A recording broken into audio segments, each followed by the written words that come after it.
Commissioners, members of the public, at this time I'd like to call to order the regular meeting of the City of Sonoma Planning Commission of March 19th, 2026. If I could get a roll call, please. Commissioner Barnett, Here. Commissioner O'Gorman-Jenkins. Here. Commissioner DAMBACH. Here. Commissioner O'Neill. Here. Vice Chair Nugent. Here. And Chair WIRICK. Here. Thank you. Thank you. And at this point, I'd ask for a motion to approve the agenda as it appears this evening. So moved. Second. Roll call, please. Commissioner Barnett, Aye. Commissioner O'Gorman-Jenkins. Aye. Commissioner DAMBACH. Yes. Commissioner O'Neill. Yes. Vice Chair Nugent. Aye. Chair WIRICK. Aye. Thank you. The motion passes unanimously. Thank you very much. And at this time, I'd ask if you're able to stand for the Pledge of Allegiance.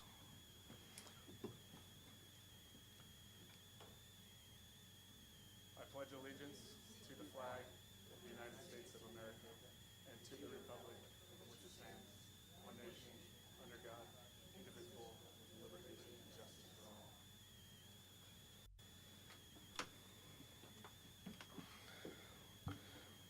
Okay, at this time, I'd ask members of the public who wish to comment on any item not appearing on tonight's agenda to come forward. It's recommended that members of the public keep their comments to 3 minutes or less. For items appearing on the agenda, the public will be invited to make comments at the time the item comes up for commission consideration. Upon being acknowledged by the chair, please step to the podium, speak into the microphone, and begin by stating and spelling your name. Are there any members of the public who wish to address the commission tonight? Later. Commissioner Barnett. I don't know if this is the appropriate time to ask the question, but it's been my impression that the matter of the designation for the Sebastiani property has already gotten some consideration by the city council. And accordingly, is a discussion of that on tonight's agenda? The specific section in regards to Sebastiani is not. Okay. So, given that that is not on the agenda, if you are here, as I suspect, So that item was on during the last regular planning commission when it was heard during a public hearing. come on. Come on up. Come on up. The material submitted for this meeting, as far as land use goes, included that. And I thought that would be considered tonight. That's why I've asked the question. Okay, well, thanks, Larry. You're helping me out here. I'm going to make a brief statement. If you just state your name for the Steve record, please. McCrosty. Thank you, Steve. 4th Street East, a Sebastiani property neighbor, and a longtime commenter on the subject, as you well know. I might add that nearly the same statement was made by my colleague and friend across the street from me, Arthur Grandy, was made last night at City Council. So we're here to say a few things. I strongly recommend that the land use designation in the proposed general plan be broadened to include more examples of commercial activity than just a hotel. As you heard from many in the community, a hotel in the Sebastiani property is not a popular proposal, and yet it continues to be used as a prime example for future use. As a matter of fact, my wife and I are opposed to a hotel on the property, with questions about the real need for one, as well as the pressure it would create with noise, traffic, etc. Other suggestions from the community have included a community center, an arts and crafts collective, and a residential retirement development. Why not mention and specify some of these potential uses in the general plan, I ask? For example, the benefits of a retirement community or senior living center seem clear.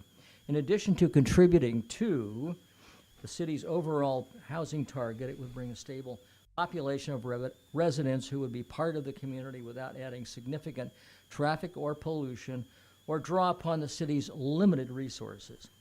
Several of us in the local neighborhood have arranged a discussion with the CEO of a business called WellQuest Living, a well-established developer and manager of residential retirement facilities in California and in other states. He confirmed his interest in considering a proposal for the property and hopes to engage in conversations with the owners of the property. Why not specify this kind of potential use in the general plan, please, which would signal to the developers that the city is open to more than just a hotel. I strongly recommend that you include a residential retirement community in the general plan land use designation along with other potential uses. Thank you. Thank you so much. I appreciate your comments. Are any other members of the public in attendance tonight wishing to address the commission on any item that does not appear on tonight's agenda? If you come forward and state your name, please. Yeah, Vic Conforti. I just wanted to check during the your agenda here, you're going to be talking about this very same thing, no? We are not going to be talking about the Sebastiani, Oh, you excuse me, aren't? Okay. Sebastiani item in particular. That Oh. item was discussed at the previous Right, publicly yeah. noticed hearing. So tonight we'll just entertain those items within that Okay. that agenda item that are do not relate to Sebastiani. Well, I'll just make a comment. Sure. Thank you. That isn't on the agenda then. Fundamentally, I think first of all, my name is Victor Conforti, live in Sonoma.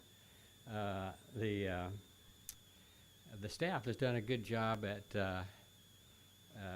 adding some corrections, or not corrections, but adding some additional information on the paragraph that is in the staff report regarding the Sonoma mixed commercial use. And, so there was some good progress here in getting rid of some things like light manufacturing and visitor serving scratched out, recommendation to scratch those out by the staff. But I would like to focus more on the hotel. I don't think that the word should be in the general plan document, this paragraph, because it's sort of such a wide open use. It could be anything from like the lodge down on Broadway. Oh, sorry. It could be anything from a large hotel that is focused on resort type services, pools, restaurants, meeting halls, weddings, etc. And that kind of use is too intense for a location like this. So if the term hotel has to be, especially in a general plan sense, it should be made clear that this is not a large hotel. And you could use the term of a boutique hotel, or put a number on there, like 25 rooms as a limit on the size of the hotel. I mean, all of that's getting into more detail that you wouldn't see normally in a developmental, in a land use plan for a new zoning. But it's still important, I think, to make it clear to everyone that a large hotel really isn't appropriate there. Like Steve just mentioned, the traffic, the noise, all of the activities that go along with a hotel like that. So it doesn't really belong on that side of town. Hotels of that size should be on the main thoroughfares, be on Broadway. There's property down south on Broadway could be annexed. There's property on West Napa Street that could be developed, and on Highway 12 going around the bend there's properties there that are more appropriate for a intense commercial use such as a hotel. So those are my comments, and great, thank you. Thank you, Mr. Conforti. Appreciate you. Good evening. Tom Graves, also a Sebastiani and a McCrosty neighbor. I must seem here just for a brief editorial. I was so impressed with you guys at your last meeting when you really dug into this topic. And of course, I was pretty delighted when you all agreed that it's a significant issue. It shouldn't be rushed. The cost of making a mistake is frankly too high. However, I was awfully discouraged at the last city council meeting because they did not share your, I won't say interest, but your interest in detail, your interest in exploring the item, and your interest in listening to what the community has said in a number of different ways. I think the most powerful way, besides perhaps the continuing to grow petition that's online, is the January workshop that the city held, at which there were over a dozen tables, and there was nearly 100% agreement in 3 or 4 concerns. Every single one. First one on the list of everyone's table was evacuation. Second one, let me see if I can get this right. The third one I recall was density, whether it's housing density, commercial density, or a combination of both. But the concerns of the townspeople and our neighbors is very clear. That wasn't really reflected in the discussion of the city council.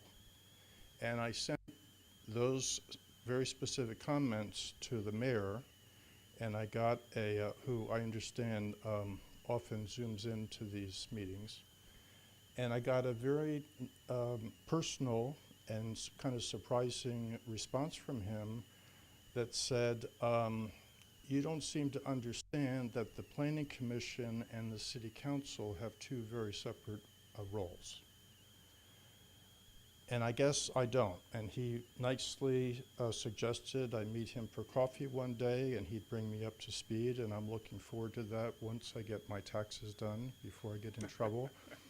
But, you know, as a former business person, I would ask, you know, why are you guys doing all the heavy lifting if the city council is not going to listen to a unanimous recommendation? I don't really get that.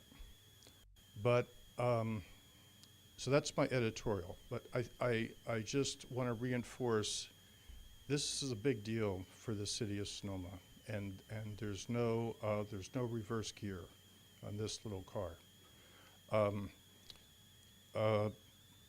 My neighbor, Mr. McCrosty, and others have suggested a senior living community, which I'm just about ready for, especially in this hot weather. But I think it's a big world. There's lots of other ideas that many have not been brought forth. I would think with the Sebastiani's existing winemaking facility there, it would be a great opportunity, as they're using now, for smaller winemakers to use those facilities, for students of viniculture to have some winemaking workshops and lectures and seminars, etc. And it would not only make use of the existing facilities, but it would keep the Sebastiani name and the legacy associated with them and with the city of Sonoma kind of front and center. So that's just an additional simple idea. But I'm mainly here just to thank you guys for your hard work and consideration. Thank you. Thank you, Mr. Graves. Hi, how are you? I'm Becky Sager, and I'll be very quick, and it'll be 6 minutes between us. I just want to thank you too. That meeting on the 19th was, it made us just feel terrific that you were listening, you were thinking, you know your expertise in the planning arena, and the questions that came up made so much sense to us as, you know, we've been deep into this for the last year and a half or so. And so I just wanted to say thank you. I could repeat a lot of things that I won't at the moment. I too was surprised at the city council meeting. And, you know, we're all open to looking at ideas. I loved that you guys understood the risk inherent in establishing, you know, a predetermined, you know, density, for example, that could really backfire on us. And we didn't feel that some of those things that are more than nuanced, frankly, were being seriously discussed and considered in the city council meeting. So I thank you. Thanks for your thoughtfulness and your expertise. And on an ongoing basis, we'll be here, and we have lots of ideas about the property, obviously. Thank you. Thank you, Mrs. Sager. Are there any other members of the public that wish to come and address the commission on any items not appearing on tonight's agenda? Okay. Excellent. At this point, we will move on to the consent calendar portion of tonight's agenda. Are there any changes or edits to be made to tonight's consent calendar? Okay, seeing none, can I have a motion to approve? Move to approve. Second. Thank you. Roll call, please, Anna. Commissioner Barnett, Aye. Commissioner O'Gorman Jenkins. Aye. Commissioner Dombach, Yes. Commissioner O'Neill, Yes. Vice Chair Nugent, Aye. Chair WIRICK. Aye. The motion passes unanimously. Thank you very much. All right, this evening's agenda does not have any items on for public hearing, so we will skip down to section 5, items for discussion. And we'll start with 5.1, general plan discussion, or ad hoc committee general plan discussion, and comments on the draft land use element. The staff report, please. So, no staff report, we're just gonna jump right into our land use element, drafts. And as previously stated, we're just gonna skip over the Sonoma mixed use part, but I did go ahead and make the edits that were directed by the city council, and adjusted that accordingly. So with that, this is our very last element. I know you're super excited about that. So we are gonna go the same way we went before. We'll go section by section. If you have thoughts, comments, edits, what was before you and before you right now are our ad hoc comments. So, start off, they have the introduction section. Sorry, there we go.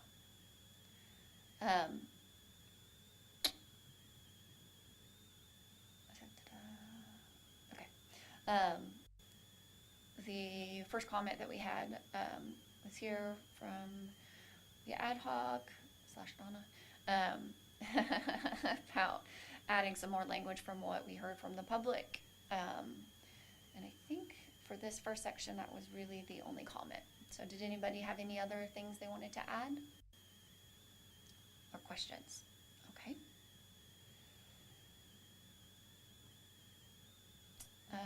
This was in regards to just kind of what is FAR and what is density, and how they relate together separately. And so that's what our comments were around. And they were more just like thoughts and further discussion items for future.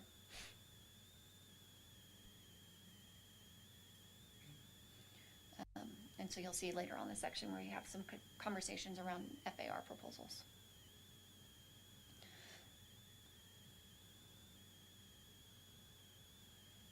All right. Content section is, again, same formatting where we just do a quick summary of all the goals that are in the land use element.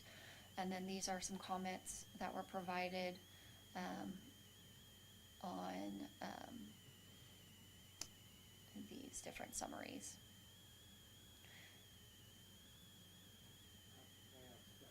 Question at this point? Sure. Commissioner, right. We're reviewing these comments, but for example, this one from Donna says, I suggest we are explicit about rural versus open space as it relates to natural outdoor space. Now, the outcome of a comment like this is going to be what?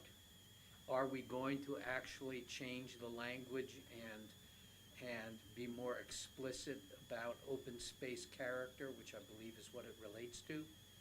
Or is this something that will be crafted and then presented to the city council, or is this something that we are writing?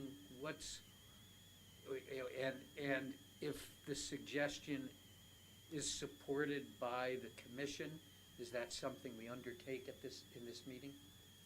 So if you have a specific suggestion, so right now when we see suggestions on the comments, then I look at them when I put everybody's comments together, so not just planning commission but other comments, and see if there's similar comments and then ways to integrate those comments into the text. And then I will do those final edits, and that's what I provide to the consultant. City council isn't reviewing the drafts at this point. When we get all the commissions are reviewing certain sections or elements, and then after all those comments are taken in, as well as from the community, that final draft will be presented to all the commissions again, along with the city council. So we will have an opportunity to review your revised language. Yes. Okay, thank you.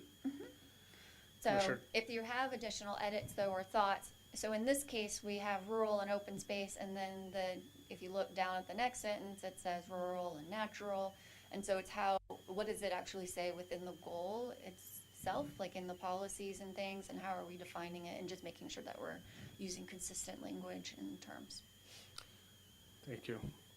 Commissioner Dambach. Yeah, I just wanted to make a comment from the ad hoc. The things you see that are italicized are things we did add as suggested language.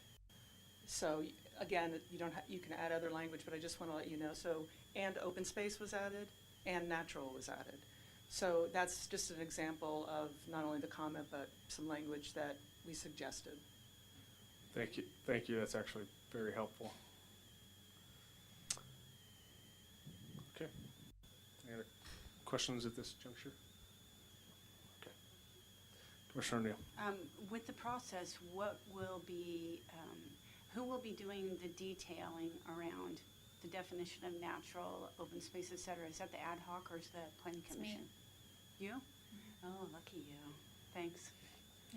I'm putting everybody's comments into one draft. It's fun. Okay. I think we're good to move along. Okay. Let's see.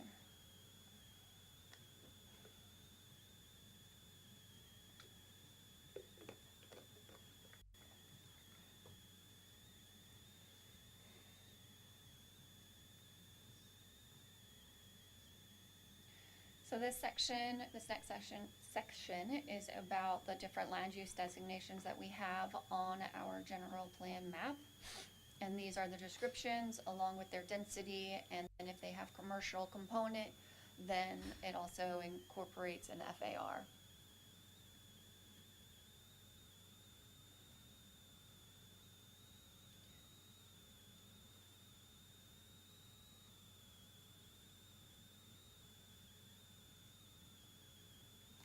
Question. Sure. So are we saying that in the hillside zoning district that we will not be allowing second units? Know that the second unit Doesn't count. doesn't count. I think when this general plan amendment was done originally with the hillside, that was specifically stated. I think we could probably remove it at this point, but the law has changed to say where ADUs don't count towards density. Okay. And another question. In the hillside area, how many undeveloped lots do we have left in the city? And how many of those are 10 acres or less? So none of our lots are 10 acres. Okay? They're all less. So they'll all be allowed to build a unit, and I don't know. I think we have 3, maybe. Yeah, I'd be, because that's such a sensitive area, I would definitely want to delve a little bit more into what are those lots that we're looking at, and being very strategic in how we might want to address the development in those lots, because they are the last treasures of the hillside, so. So we do have the zoning code itself deals a lot with the actual specificity of development on the hillside. This is just describing that designation as being a residential zone.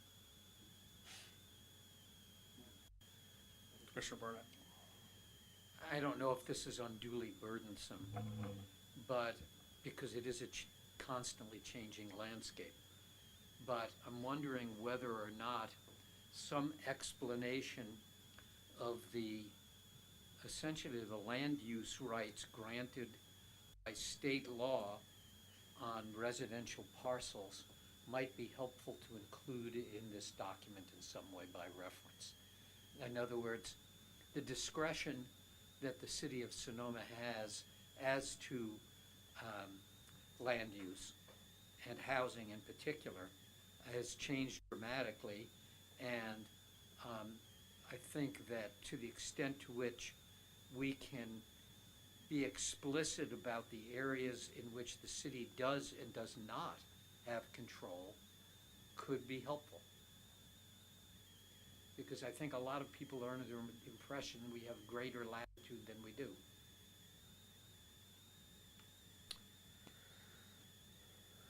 Any other thoughts or questions at this point? Okay.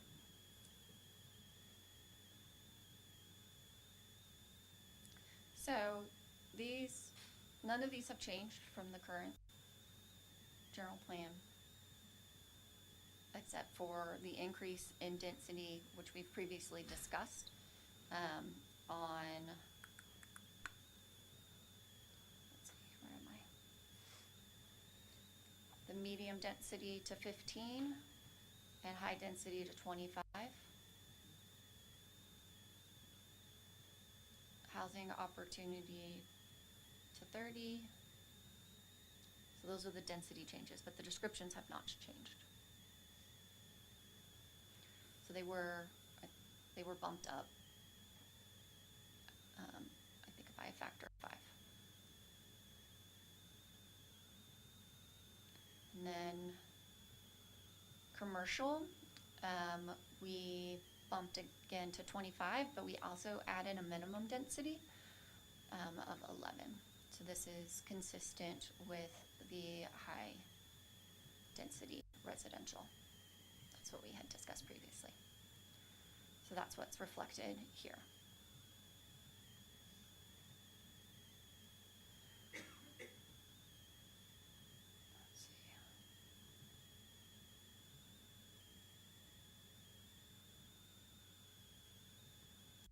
So comments, let's see.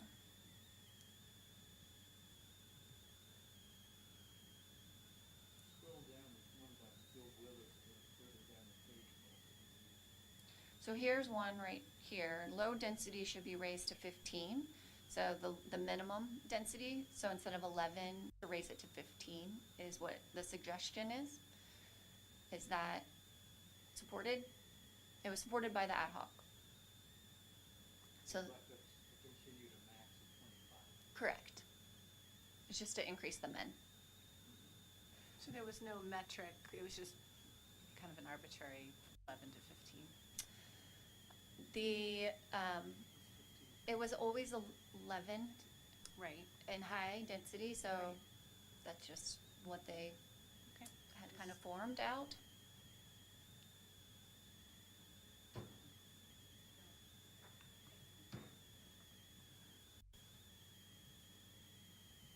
If if everybody's supportive of that, then we can make that change to minimum 15. I'm personally not supportive. I'd prefer to leave it at 11, but we'll probably be in the minority, so I'm whatever the will of the rest of the commission is. Well, the implication of increasing the density is that it does make it easier for a developer to achieve an ROI by having a higher number of units. By the same token, if 25, or I think a minimum of 20% of the development is classified in the affordable range, then they get a 50% density bonus, which takes the density up anyway. Now, the question is, if we raise the minimum density, does it remove the incentive for affordable housing? And consequently increase the potential for density bonus so that the density then becomes not 15 as a minimum, but becomes 22. It becomes a complicated analysis. My preference is to leave it, but I'm willing to. Well, it's hard to know the way in which, quote unquote, the market will respond. Sure.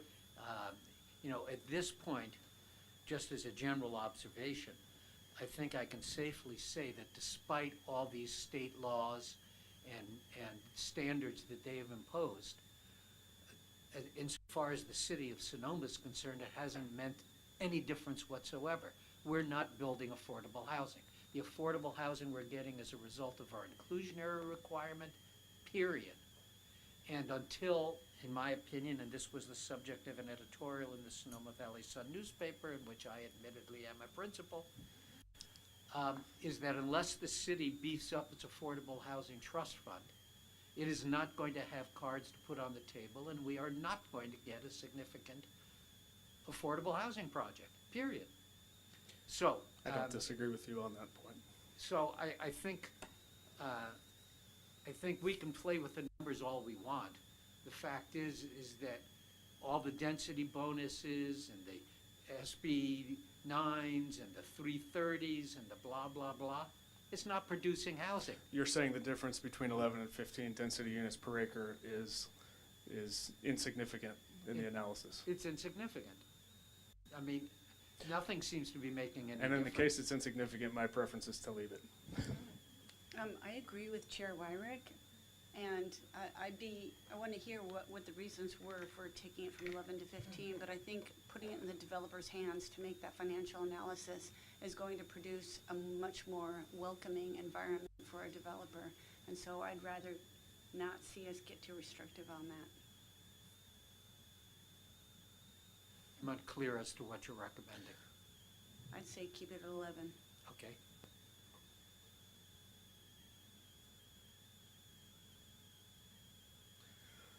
Does anybody else have an opinion? I think it was the reason for my initial question is I was trying to assess if there was some sort of metric that was being used to raise the density, and I think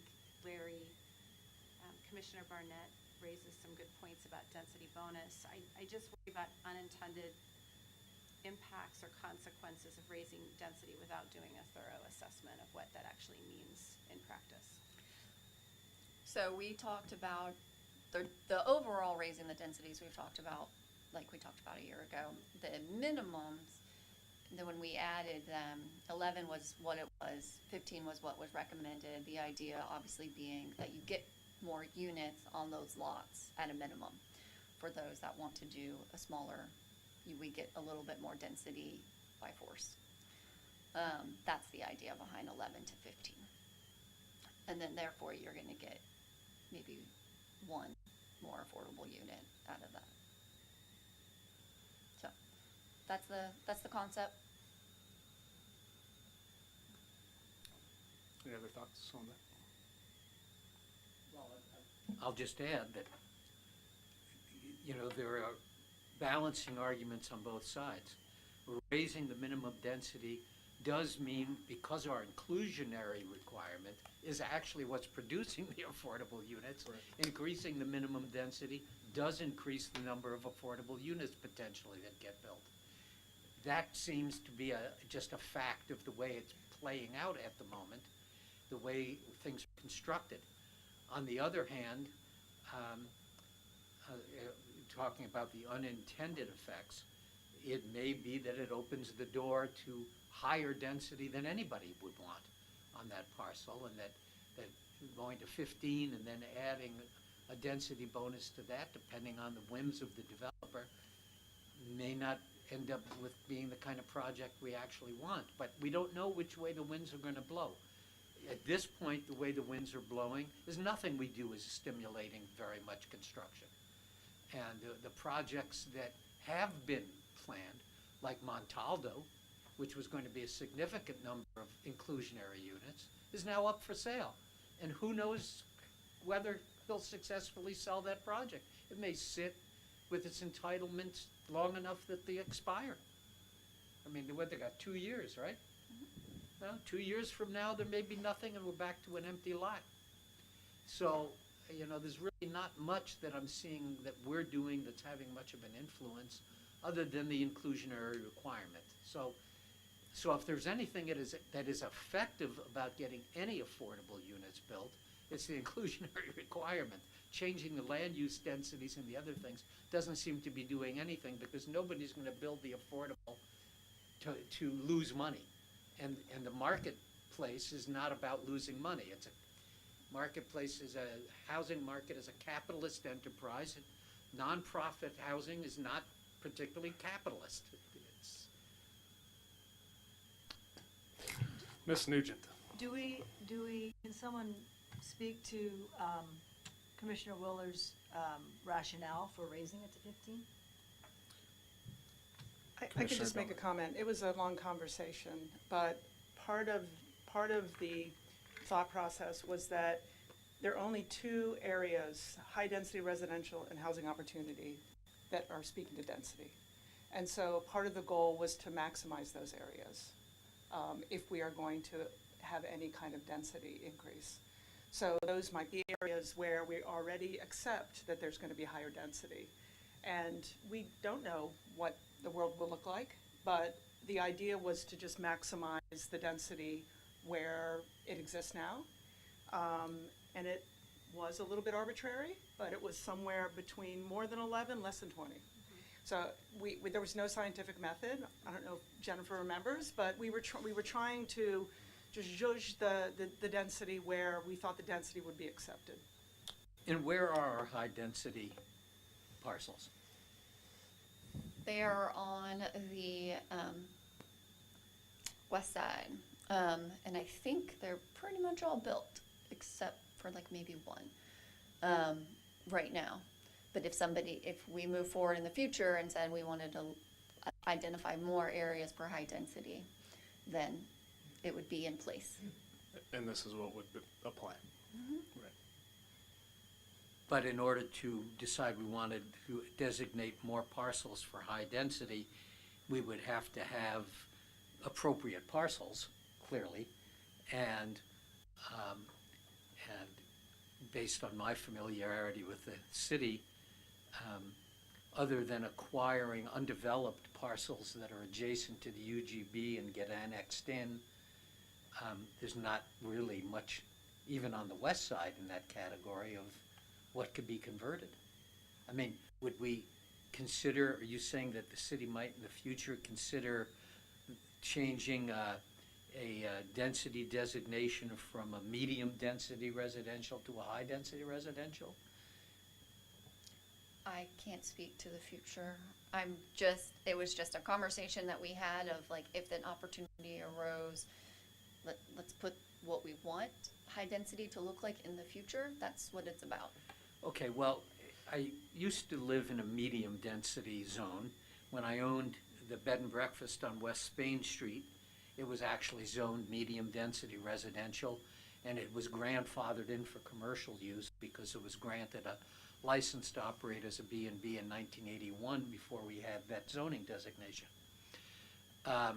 So a transition, for example, on West Spain Street, and this was the block between First Street West and Second Street West, for example, all of the houses on both sides of the street.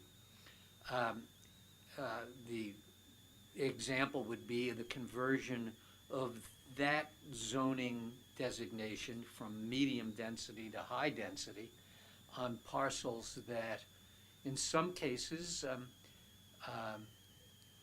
even currently could be split for SB9 as residential lots, and that potentially could have either the structures that are there removed and replaced with higher density structures, which I assume is an option if a zoning designation gets changed, and would, essentially create a denser circumstance in the blocks associated with the plaza, which, is fully commercial and high density as it is. So I'm just trying to think in terms of practical implications. What would be the potential of high density designation in places where it's not now, and how would it affect those neighborhoods and those streets? I don't know whether the houses along First Street West, adjacent to this building, I don't know if they're zoned medium density residential or low density, but they're probably medium density residential. So they too are examples of neighborhoods that could make a radical transition to a much higher density than they are now. So, that's the practical application of changing the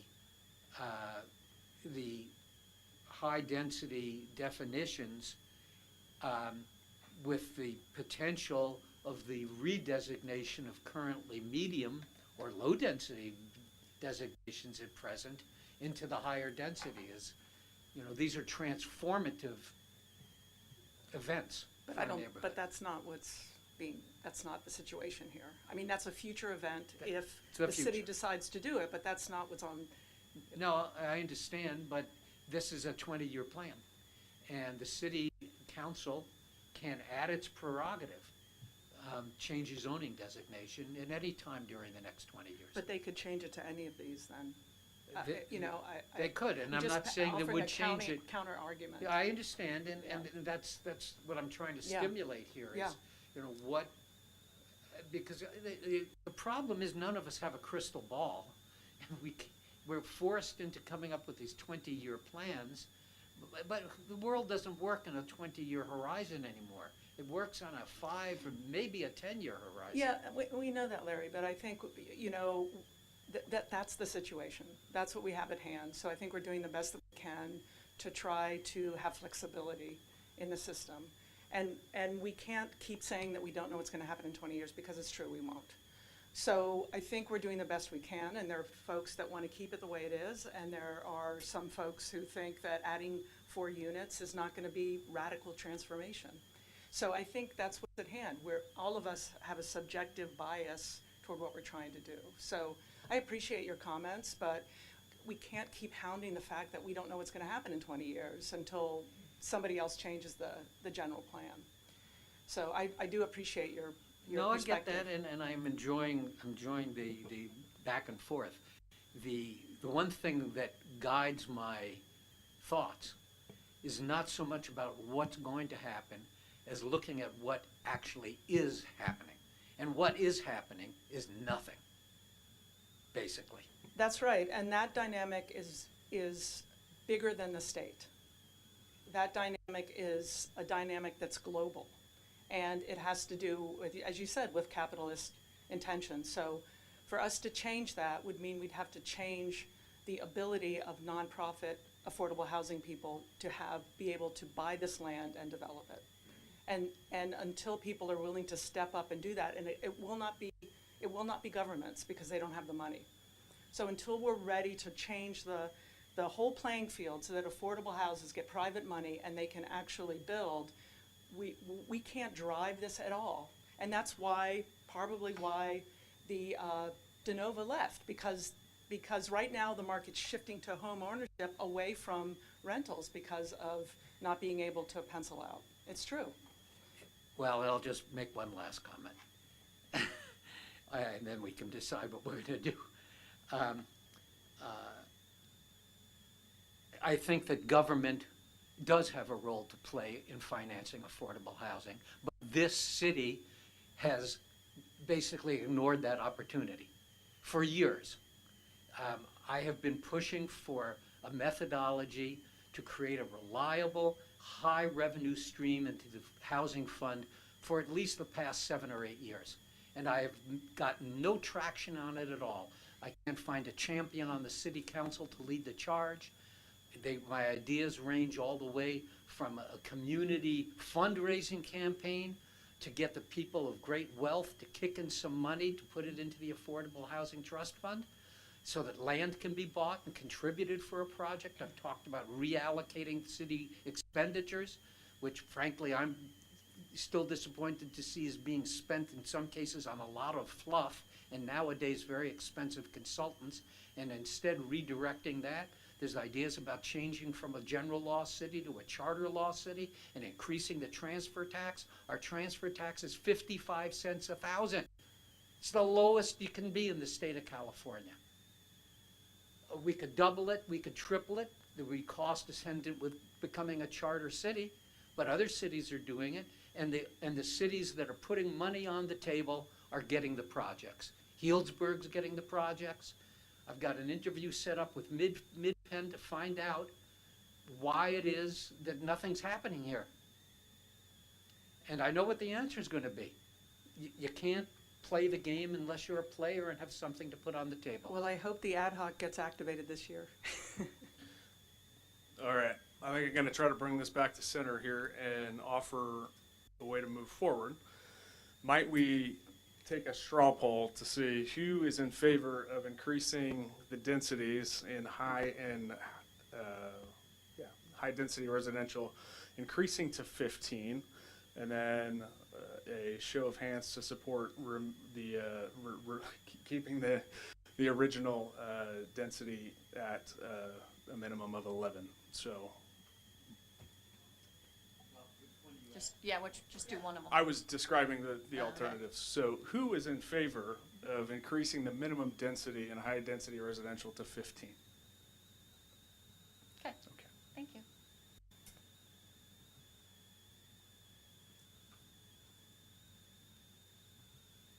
All right. You know, good. It just tells me too things that we can talk about later and have more discussion around some of the other things. But to keep in mind that the way the city appears today was not an accident. It's a result of the plan that has been in place for 20 years and the standards that were put in place for it. So if we like the way the city seems to be, we can't just ascribe it to chance. This was a matter of a planning process akin to what we're doing right now. And in 20 years, somebody will sit back and say, boy, those guys had their heads on backwards. And a final response from Donna. The general plan is a living document. We have the opportunity to flex the general plan before the end of 20 years. So I just want to remind everyone that we have that opportunity. It's not cast in the stones that came back from the mountain. But only 4 times. That is true, but I think But 4 times is better than no times. 4 times a year. 4 times a year. That's right. But I think if we add up the number of general plan amendments over the last 20 years, it's probably less than a handful. But that comes down to us. Comes down to political will. Yes. All right. So All right. FAR. Good discussion. Yeah. All right. So I was just glancing at our existing commercial, just so I could understand. So this is literally what we have currently in our general plan for the FAR. The comment from Bill: modify FAR to recognize commercial only, residential only, or true mixed use, i.e. commercial only 0.6, residential only 2.0, mixed use 1.2 with a maximum 70% commercial. This came up mostly because of a combination of things. One being, if you want to qualify for density bonus with a mixed-use project, you have to do a 70-30 split. That's the rules. So what would that look like density-wise on a site? And 70% being residential.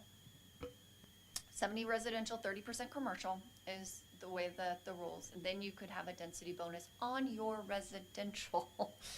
I was just listening to a legislative about another change that's getting ready to happen on density bonus. Yeah, there's too many this year. Again, sorry, it was I hurt my brain today. But so that was the conversation. But if somebody was going to do just a solely commercial project, do we want a different FAR component versus the 2.0 being all commercial? You know, as I know some of you will say, the market decides these things too. But is that something that we want to do? Is kind of quantify if it's a mixed use, it can be the 2.0 so that we can get that density, versus if it's just commercial, it's really the low end that we're looking for. Commissioner Dama. And just to give you color, because is that we were trying to incentivize for residential over commercial using that FAR designation, so that it didn't how do I say this? It doesn't drive the price up for a commercial property and then outprice for any kind of residential. So that was make sure I've explained that properly, but that was what we were trying to do. We were trying to incentivize for residential development over commercial in this instance.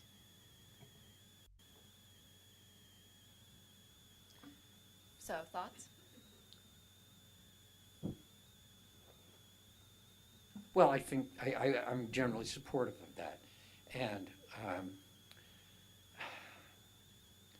once again, I can't forecast the future, but if I look at what's going on now, commercial development has got a very uncertain future.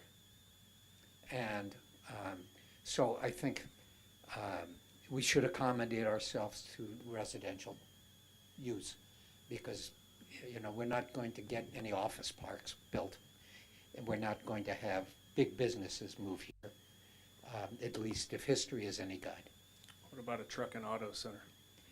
We had one of those. I would agree, Commissioner Barnett. Anyone else? Okay. Okay, so I'm getting a consensus that I do want to look at separating a commercial versus a mixed-use FAR. Yes. Okay. Commissioner Dama, question. And Jennifer, once you type that, I have a question for you.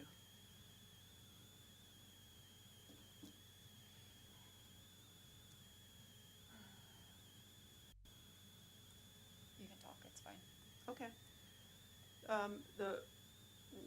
Your note of the 70-30, 30-70. So again, that's one that we would need to codify as well. And I know there's a precedent at the state level, but is that another thing we should bring up, that we want to codify the mixed use as 70% residential, 30? You know, at most, at least. Yeah. I'm making that, I'm keeping that note here for us.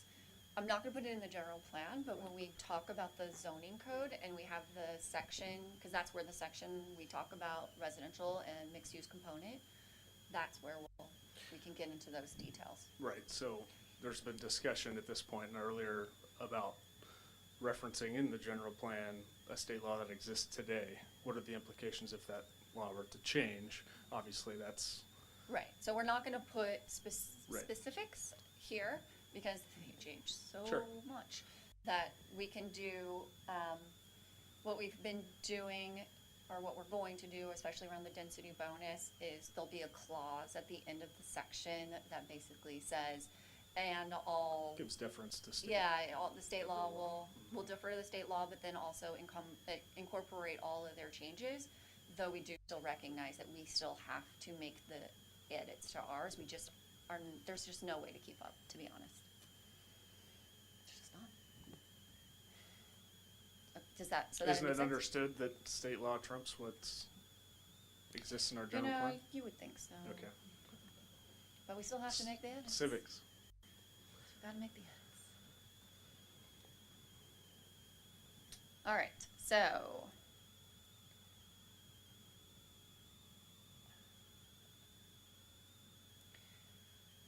This was a comment. Where did it go? Did I delete it? No.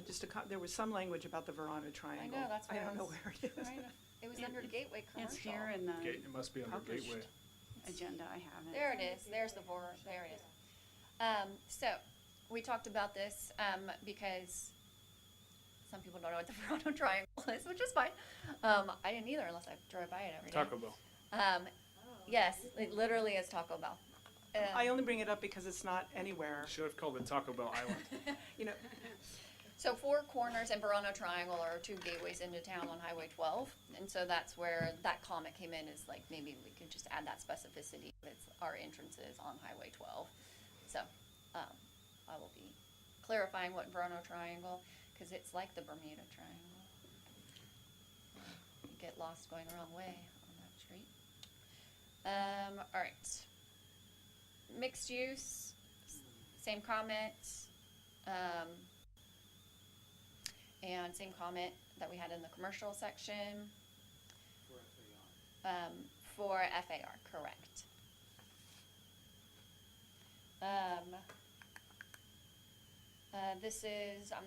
This is related to the high density, but we already had that conversation, so I'm just gonna keep the previous conversation, and so we can keep moving.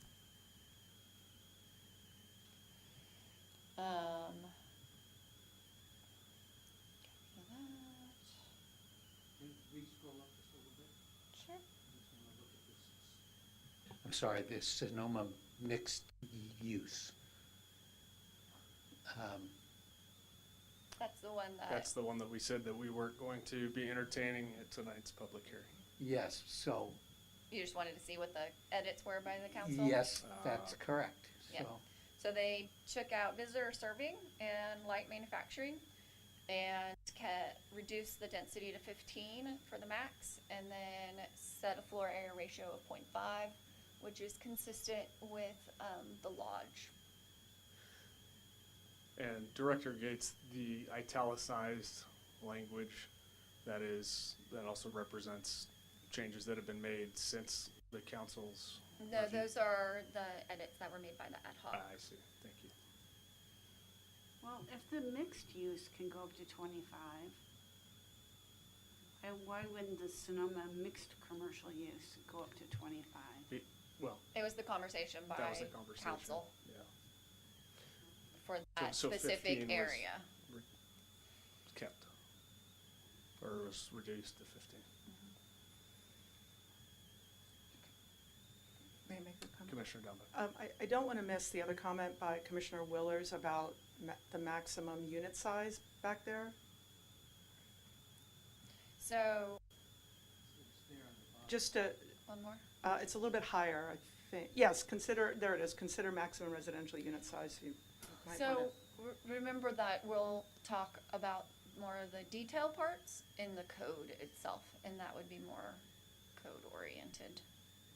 Okay, I just wanted to bring it to attention that if anyone had any questions about it.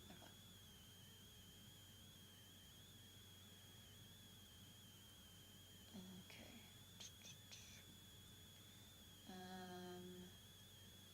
So just as a reminder, ADUs don't count towards density. So they're their own beasts, and you are allowed to have an ADU and a junior ADU on your lot. And this year, Diane will be bringing forward the ADU changes and the opportunity to discuss whether or not to allow the sale of ADUs, which is now permitted. and just to clarify, as it pertains to SB 9, for example, any residential lot can be subdivided under SB 9, am I not correct? No, there was very No. specific zones that we had identified a couple years ago now, a year ago now, I don't remember. Hillside They're and blending. Hillside's out, Hillside Right. So yes, Excluded. the small, it was Sonoma residential, rural residential, I can't remember, but Historic area, it's not allowed. no, historic, you can't exclude historic. So it's just the ones that are predominantly single family, those are the ones that we have to allow SB 9, and then there's a minimum lot size. Right. So those can be split, but they can only be split once. So if they're large, you get one time, one bite at the apple, and it has to be 60/40 or 50/50. It's somewhere in between. But in theory, could be developed with multiple ADUs, and you could end up on a parcel that has one unit on it now with as many as four or even Four total. four units max. is a max. So you could quadruple the density overnight. I just think that needs to be clear to people.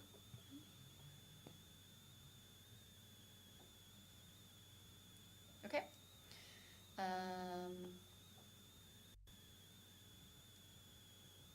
assuming we don't want to talk about this one? I don't know. So public facility, we have, based on earlier discussions a year ago, we've added the ability to put housing on public facilities, because this is our land or school sites, things like that.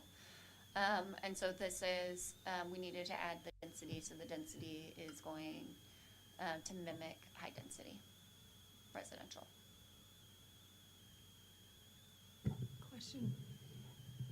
Can you give an example of a public facility where it would be appropriate to put in some kind of housing? So it's to allow the opportunity for housing on any of our public lands that we've already identified as public. And then an example could be any of the schools. That could be sold Yeah. and then developed Right. under these parameters.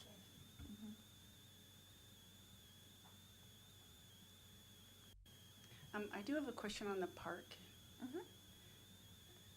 Is that something that we can consider, that the density, with the exception of caretakers units, residential units are not allowed? And there's one specific park I'm thinking of, the Masonave House. Because in the back of the Masonave House, where the cottage is that's falling apart, is land that would be perfect for housing. We would need to redesignate it because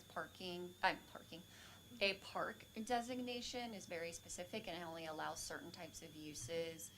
And I don't know that the political will would be there to say that we would do housing on parks. I think it would be better to say that we would modify the land use to be a public land use, or if it was going to be housing that we develop or partner with a development to do because it's our land and we own it. Or if it was to be surplus land, then we could redesignate it, but under the Surplus Lands Act, it'd basically be anything. So as we go through this process now, is there a place where we have to be aware as we're developing the land use that we can incorporate this, make it an option in the future? I think we can talk about it. Do you know the In the land I'm future. talking about? It's I do. not developed. It's like just eucalyptus trees and garbage. Depends on who you talk to. Oh, So, maybe there's somebody living there. no, I mean, I'm not talking about the house, I'm talking about the eucalyptus trees, and all the things. The home itself is historic, and it was given to us, so there's probably... Yeah, I'm not talking about the house or the cottage. I'm You're talking about the other land, yeah. No, I know.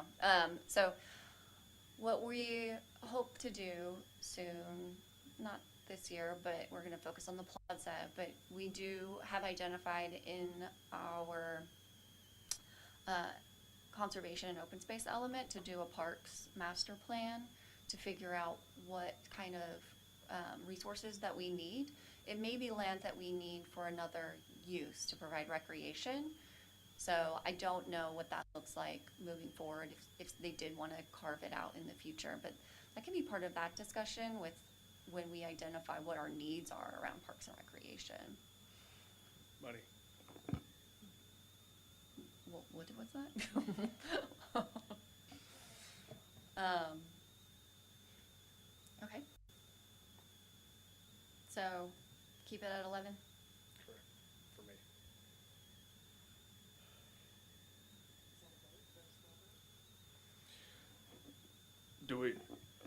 Sure, let's have another straw vote. What is this one about? This is the public facility, so on public lands or public designation land use, if there is a housing project, that density is 11 to 25, or is it 15 to 25? I see. Well, probably the largest piece of city-owned land that remains undeveloped is the St. Francis Preserve, which is not far from the lodge, was dedicated to the preserve as a quid pro quo for the St. Francis housing developments that surround it. I was on the city council at the time that happened. The people who live around it enjoy the open space. It currently has a kind of a walking path, and there's a little bikesmanship course inside of it, and it provides egress to, I think it's Carter Park on the western side. It's big. I think it's 7 acres.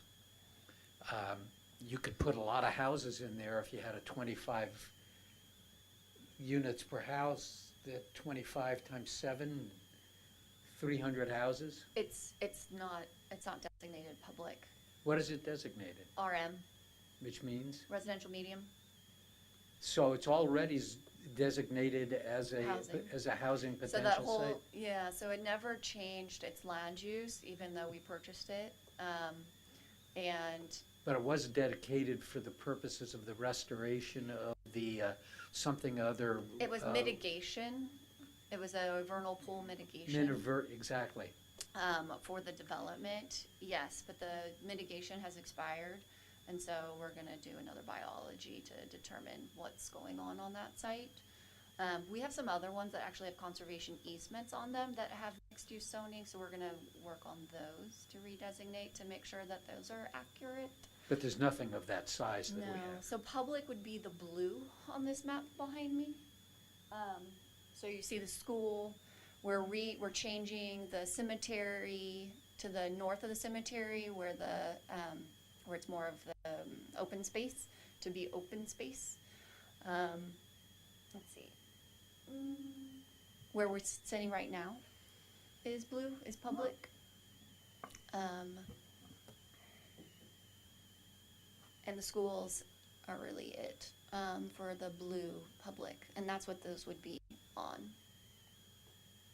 If that makes sense. Okay. Does that answer your question? Okay, so at this point, we'll just take a straw poll as we have before. By a show of hands, are there commissioners who are in favor of increasing the minimum density in the public facility zone beyond that of how it exists now at 11? Specifically for the Public facility. Okay, well, I'm gonna count Bill.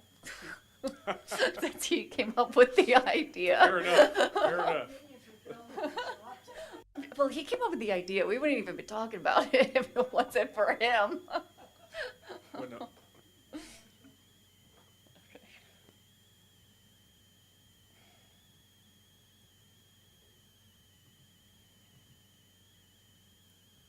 All right. Overlay designations. So again, this is another one where we've talked about affordable housing overlay with a minimum of 25 residential units per acre is what we had discussed. The details are going to be in the zoning code itself, but here's kind of the general idea behind it.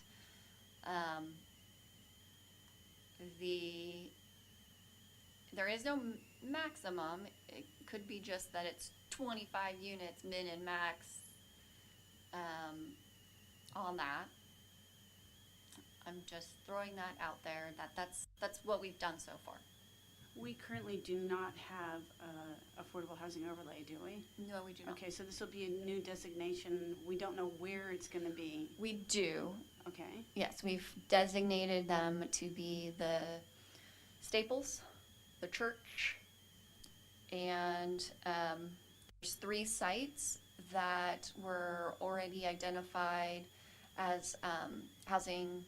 They weren't rezoned as housing opportunity. They were identified in our housing element to provide our arena, and they had been previously used, and so they already have a minimum. As long as they give 20%, they get a whole ministerial process anyways. So we're trying to get more of a good affordable housing overlay that gets more of what we want out of it, versus just 20% when our inclusionary is 25.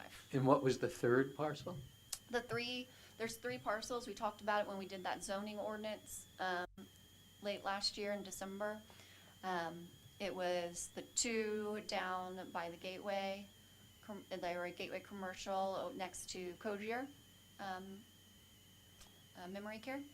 And then there was the lot next to Safeway, inclusive of Safeway, because their lots are really weird, funky, and they're going to need to allocate their lot lines. And then the other one is a house that is on West Napa, the little farmhouse that's there on West Napa on the right-hand side. Norpalm property. You're driving down. Okay, next to the gas station.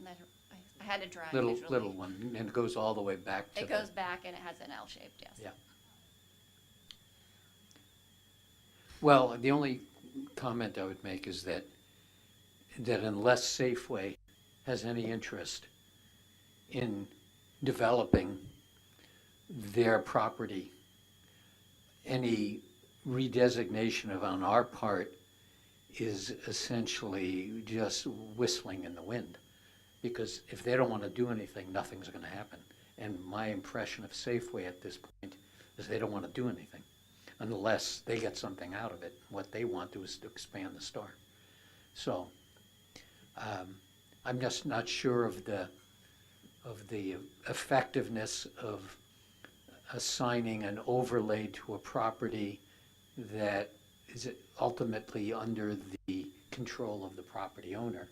And unless they wanted to do something, it's never going to produce anything. So I don't know what to do about that. I mean, that's true of every property. But that's a big property with a lot of potential. So I don't know if it creates the impression that there's a potential for more affordable housing than there actually is, because the owner of the property has expressed up until this point 0 interest in it. Commissioner Dumba. Yeah, I'd just like to make a comment that the concept of an affordable housing overlay is more than that. The concept of an affordable housing overlay is a mechanism by which the city has levers to incentivize development. And so we don't really have many levers. And this is one, if you go beyond just the density of the units, it's talking about how we could do things like take away fees. We could subsidize, infrastructure build. So I just want to orient that we have other overlays, and there's a larger intent to the overlay, in this case, to incentivize affordable housing. Director Gates, I have a question. Can you provide an example of a development that exists today that has a 25 unit per acre density in Sonoma?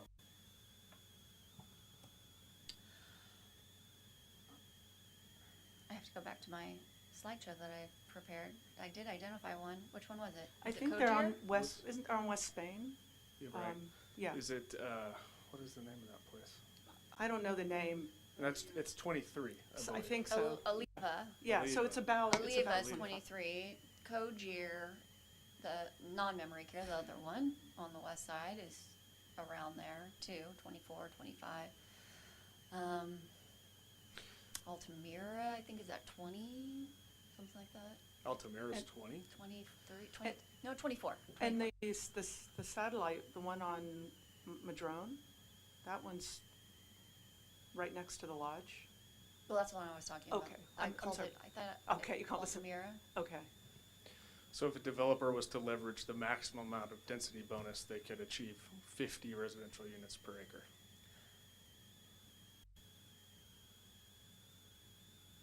Yes, but be a little realistic on what that means, because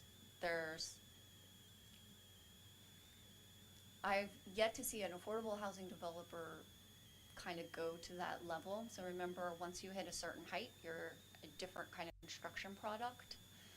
When you have a certain density as well, there's a lot more, which is something that they're working on with the building laws, is exiting requirements around that density. You still gotta park it.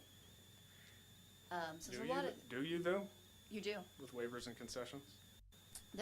You will not be able to actually fund your project and get the loans that you need. So remember, you're still using traditional banking means to do a project. And so we were talking on a call today where they, the funding, and I've been on other calls before, but there's a lot of ties to funding when you're talking about banks and loans and what their expectations are, and you have to be able to park it. As many times as I'm like, have conversations with developers too, can we reduce the parking? Can we try to do, because we've already reduced it a lot, can we just meet our requirement? No, I need more. That's why some of those cities are actually turning to maximums instead of doing minimums, but then the developer can't get the banking. So it's kind of this weird in-between of things. The other aspect, the thing that people are using it more for is maybe it's height. Maybe we said you could only do 2 stories and you really need 3 stories for multifamily housing. That's really the new thing. Like even the market rate, they're coming in and doing, as you know, the townhomes are all garage on the bottom and then living the next 2 floors. So 2 or 3 stories. The others that I'm seeing is maybe it's FAR, so how much coverage they want on the site. But then we're running into stormwater needs. How do you get all your stormwater collected and retained on your site? We also have setbacks. So if your setbacks are, really large front, rear, sides, and you've constrained your building box, then they push against that. So when you think, like even Montaldo, what was our density on Montaldo, do you remember? Yeah. Was it 35?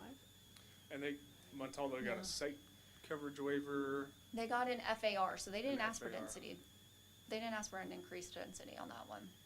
Okay. The one that we're looking at other ones that are not asking for density. What they're asking for is the exceptions to our setbacks or FAR or some of the objective design standards. That's what they're really looking for to help them massage the project to be able to build it on that site. More so than you're seeing density, especially here, because remember what we were just talking about, which unfortunately seems to be the trend, is with the rental market tanking right now. Like we don't know what's going to happen with Montaldo per se, but they're doing what they need to do right now.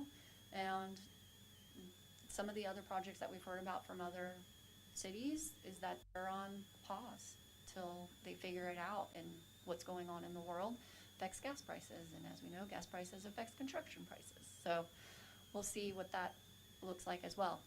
Can we plan that out for 20 years? No, because it's going to happen again, right? We all remember what it was like 20 years ago. We were having this same conversation when the market completely crashed. So I'm just... Okay, so 25 density units per acre, that was just That is our standard. So remember, the state law for us, to meet our housing requirements and also future arena, you have to have in our jurisdiction size or type, which is an urban rural jurisdiction, we have to have a 25 DUs per acre designation. So this gets us there without actually designating that property as a housing site for increased housing. Can you explain that last part one more time? I'm sorry. Sure. So in the law, when we identify sites for affordable housing to meet our arena requirements, we have to make sure that that is a minimum density of 25 dwelling units per acre. That's the density that we're looking for. That's what the law has told us.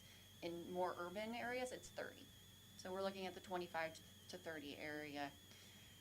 We haven't seen anything go above 25 in our history here so far. So that's kind of where we set that number at, is based on that. This allows that affordable housing overlay to be laid on something that may have that lower density currently, but without changing it to allow a higher density without the affordability. Does that make Okay. sense? So we're only doing it on specific sites, only if they are providing that affordability. We're trying to incentivize, without having money, we can give assurances. And that's where, if you do an affordable project, we're giving you that assurance. And how are the sites that will fall under the affordable housing overlay, how are they identified? So far, it's just, again, the church that we talked about before. And we had talked about Staples, and changing that, and getting that whole corner right there was underutilized. So those were the two that are outside of our existing housing element. Okay.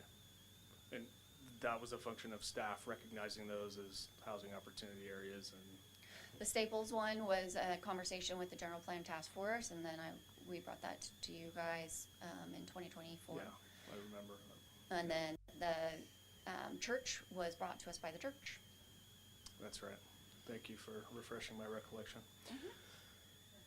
Commissioner O'Neill. I'm just a little confused when you're talking about the rental market is declining. Yeah.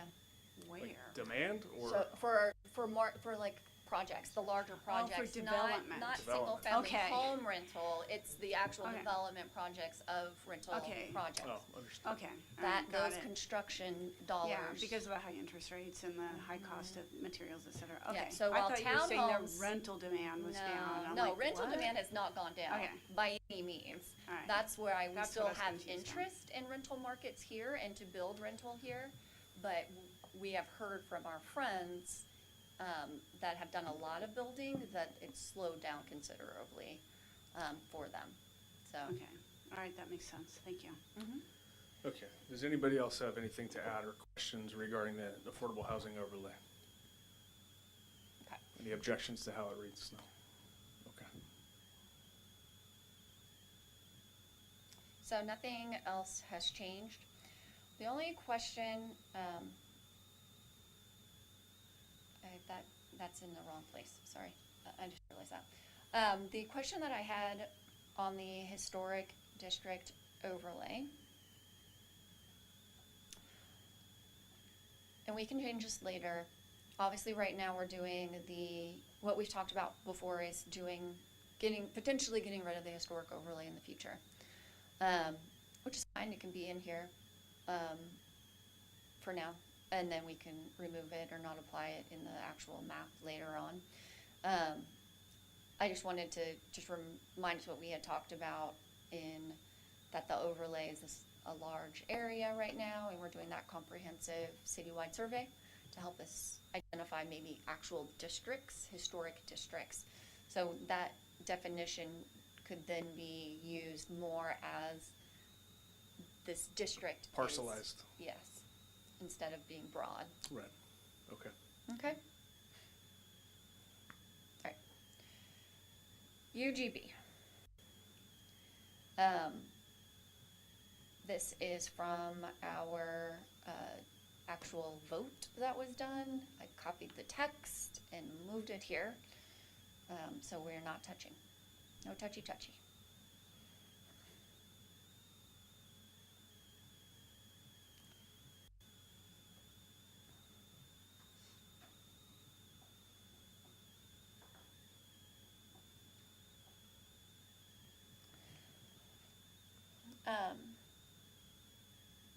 So the historic so Donna's question was renaming the historic district, Plaza District overlay. So we have multiple historic districts within our city. We have 4 so far.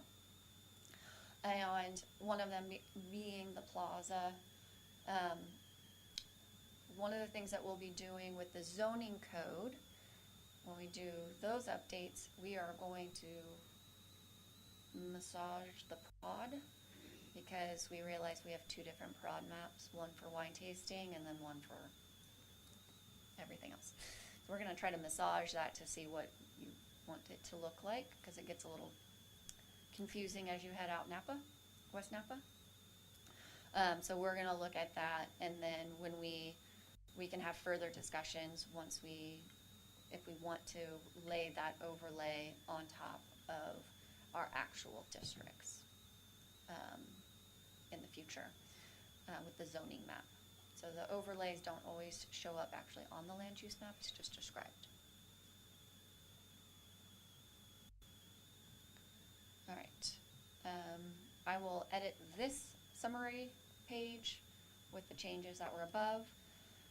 There was a comment about, not from you all, but from the public, about wanting to see what those specific land use changes are. So if you remember in the land use element from the last time we did the general plan, it identified the changes that have happened, like for each by parcel. This changed to this is what that meant in the sense of density or effect. So we are going to have that in the next round. All right. Then we're in the first goal.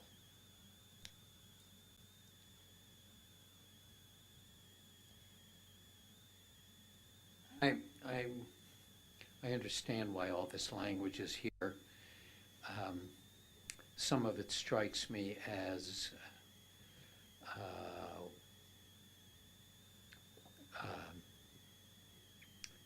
I don't want to be overly pejorative, but for example, maintain an equitably distributed and fiscally sustainable land use plan with balanced levels of employment and housing. That sounds more like a goal to me than a policy. Explain to me, what distinguishes a policy from a goal. I mean, I guess, I always thought that the goal is supported by policies which are then buttressed by implementation measures. So I'm wondering what role, if any, these policies have other than a theoretical fleshing out of the depth of the goal. And I don't know, frankly, what it means to have balanced levels of employment and housing, given that the city has absolutely no control over levels of employment. It's not something we determine, so I don't even know why it's in there. I mean, it sounds good. Maybe that's why it's in there. I mean, if I was in the general plan consulting business, I'd put stuff like this in here because it really, it bulks it up and it makes it look like I did a lot of work. But maybe that's overly pejorative. All right, so the goal overall is to maintain a balance of land uses in the big sense. Is the specificity, I guess, in a policy in this case is that it be equitably distributed and fiscally sustainable. Always good goals / policies. I think policies are goals to me too, but that's why I always am like, what do we want to call each level? Because they blend. Because I've seen some of the policies that we have are more like actions, and so I've been trying to finagle a little bit around that. That being said, maintaining equitably distributed, fiscally sustainable land use plan with balanced levels, it's really trying in a very verbose way of just saying that we want to make sure that we have a land use plan that provides for both. That it's distributed across the city so that we're not here's this, and then the rest of the city is something Okay, else. so maybe there might have been a simpler way of saying it. The problem with this policy is that it makes me want to know, okay, could we define equitably distributed? And could we define fiscally sustainable and define balanced levels of employment and housing? Or are we just gonna throw the words out because they sound good? I mean, I don't know what the hell it means, other than what, a reasonable person would assign as a meaning to concepts. But, whatever, much No, of- much of a general plan is, to me, filler. And this is one of those filler policies. The feel-good policy that doesn't really mean anything, because I don't know what the hell it means. I mean, and when you hear the word policy, a lot of times it invokes this understanding that it's a law, right? It's a concrete something by which other things are evaluated, and that's how we move forward. But I think the word policy is what you're talking about, Larry. But Well, it is in part, and the question then comes up, what if the city makes a land use decision that seems to violate a policy? Depending upon how you define it. I mean, if in fact, the policy calls for an equitably distributed and fiscally sustainable land use plan, and somebody proposes a project that some people don't feel is equitably distributed according to their definition, is it all of a sudden the accusation of the city's not implementing or following its own policies? I mean, it's coming up already when you see the conflict between certain decisions and city policy. City policy in the safety element says that higher density development should be located in the low fire risk region of the city. And yet, we don't seem to be doing that. Are we violating our own policy? And what's the implication for violating policy? Do you go to court for violating policy? I don't think so, but you may be able to go to court if you violate a policy. I don't know. So right now I put simplify, or I can just delete. May I make a comment? I mean, I think, so I see policies as guiding principles of a goal.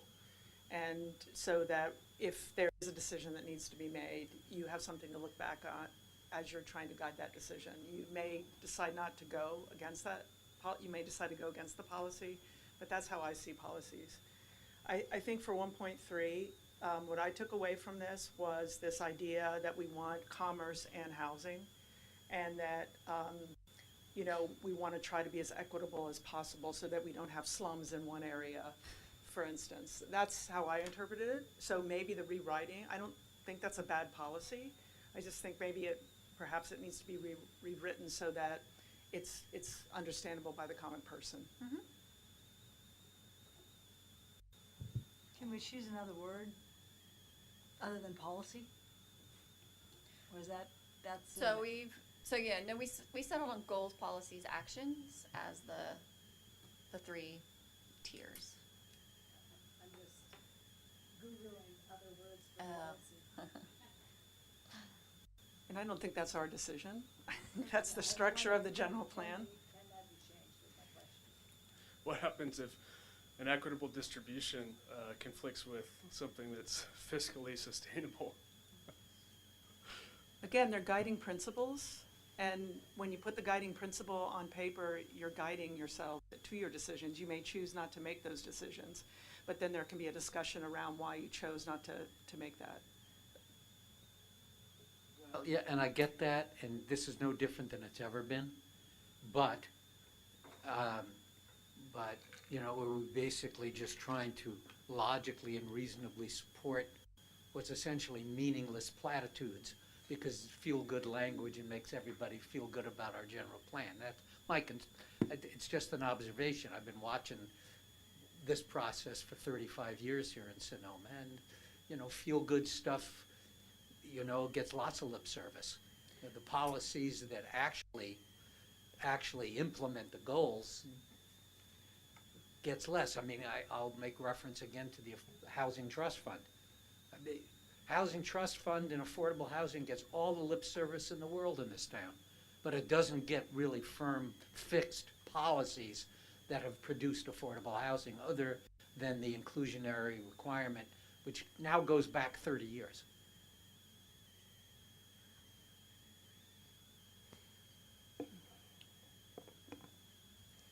Okay, so there's only 2 actions, and it was to do a map, so. And then review the zoning code, so we'll be doing both those things. Coordinated growth is goal number 2. Did anybody have any comments, thoughts on this section? Not I. What is the nature of our coordinated planning with the county? What do we do? So every time that we get a project that adjacent to us, then we would review it against policies that we have created in our general plan. And is that something that is reflected in the county policies? In other words, do they have something comparable to it as language in their general plan as to how they work with the cities, or is this just something we want to have happen, or they agreed? So legally, they are required to give us notice of projects.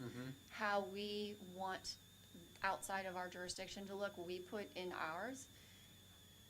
They also have, with our adjacent, especially in the sphere of influence, in their general plan, they talk to things, and then they actually, so when we are doing annexation projects, they have provided already their review of the potential for annexation, and then give us that we're compliant with their general plan. So we do likewise. So if that makes sense. I guess I'm thinking of what's going on Garricky Road and the Lovell Valley Road section. The city's UGB, of course, ends in that vicinity. And the assumption has always been, at least on my part, that there was a tacit agreement with the county that the level of intensity of development adjacent to the UGB that takes place on the county would be done in recognition and respect the intention of the UGB, and not essentially extend a highly dense urbanized development project on county land adjacent to the UGB, which was intended to protect the expansion of the city's intensive development into undeveloped lands. It seems to me that a fair amount of homes are being built on county properties. I don't know what the density is. Maybe they're using a rural residential density at this point. I'm not sure. But, you know, over the last 10 years, the number of residences, and some of them quite large, that are being built in the hillsides and the area just outside the UGB to the east of the city has increased dramatically. 7th Street East, same thing. The nature of the homes there have all gotten bigger, very expensive. And 7th Street East is, you know, just a block or two from the city limit in the UGB. So I'm wondering whether the use of the word coordinate planning is what's actually happening, or is it coordination essentially them notifying us of what they're going to do, whether we like it or not? I mean, are they actually coordinating with us, or are they just doing what they want? So remember, these are aspirational, so we want to coordinate with them, and that's why we have, like, the SVCAC exists and things like that, so. Do we know if they want to coordinate with us? I think so. We talk all the time. Do you? We had a meeting today where all the cities get together and the county, and we talk about, today's meeting was just about housing. That's all we talk about. If there's certain projects, we already have contacts with the county of who we talk to on certain things. No. Okay. So we Well, do. I'm glad to hear that, because, you know, I don't have an awareness of how much coordination actually takes place. Try. Thank you. right, I'm gonna keep going. Yep. Goals, actions,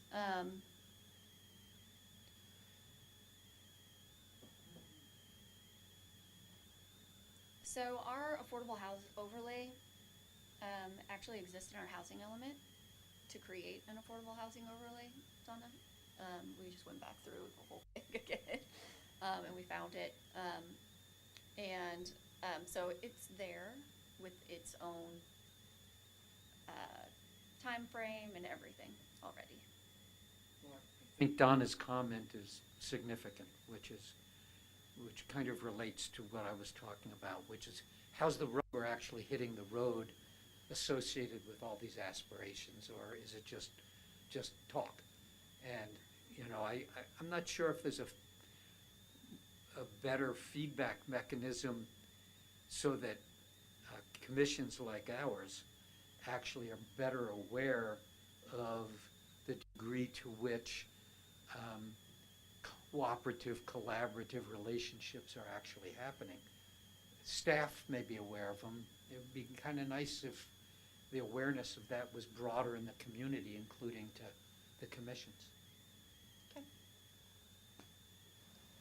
Commissioner Donovan. I'll just make a comment. I mean, in general, I mean, this is where I have a lot of issues with the way these documents are written, because the way to write a goal is a SMART goal.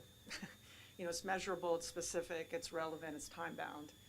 And I think there are opportunities to write those kind of goals for some things, maybe not for everything, but it would be nice to have a metric associated with these, and that's what's generally missing. Sometimes they're missing because it's out of our control, so we should be writing things that are in our control as well. So that's my comment, and so it would be, I'd like to see more of that, and that was where the comment came from. I support that entirely. I would like to offer a revision in LU-2D, work with legislators and the league to achieve an appropriate degree of local control and regional governance. I would recommend and support the idea of changing that language to say to sustain or to preserve local control and regional How about governance. return in local control? That's too aspirational. I'll just Commissioner. add, just for how I would advise this be written. There are so many issues now coming down from the regulatory bodies in Sacramento. I would not limit this to legislators. I would say work with state policymakers. I would further add that there are a number of local government associations that are actively lobbying to try to preserve and strengthen local control, so I would not limit it to the League of California Cities. I would change that to state policymakers, and I would change League of Cities to probably local government stakeholders or local government associations. Because there are a lot, and they are very focused on this piece, albeit not always successfully. But that would be more consistent. Thank you. Would you say state policy? Makers. Policymakers and local government associations. And Amy, you used the word preserve instead of achieve? My suggestion was preserve. Okay. I'm wondering if you have any suggestion as to how the remainder of that might be worded. Well, Keep us out of trouble, Amy. I tried this one, but I thought maybe I won't open my mouth, but since you did. Well, you're welcome. But I would say to. Thank you, Commissioner Barnett. I don't even think appropriate degree works anymore. I think it would just say to preserve and protect. How about maintain Or local maintain control local and regional control. governance? Yeah.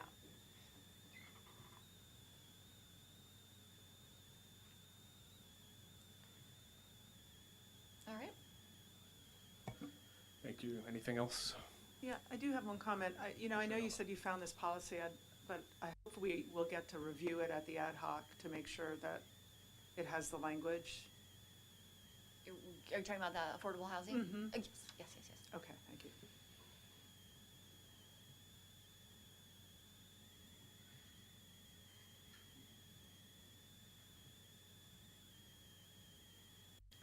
All right, land use compatibility.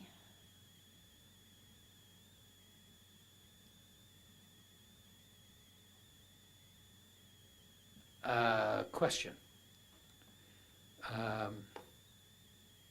Is compatibility too subjective a standard?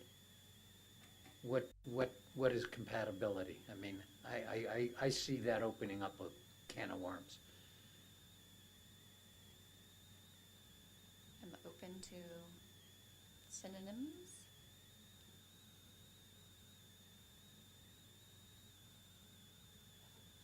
I think as an aspirational goal, I'm comfortable with the word compatibility. I don't know that we need to define that as, because we do have decision-making bodies that can help to infer or to decipher what compatibility means. But Don't get me wrong, I like the idea of compatibility, but this is exactly the kind of subjective term we've been told to remove because we cannot base our decisions on something as abstract as compatibility, because compatibility may be in the eye of the beholder, and we're not supposed to have standards that are interpretive. For housing, for just housing. We can do it with other things, so just keep those thoughts around the housing.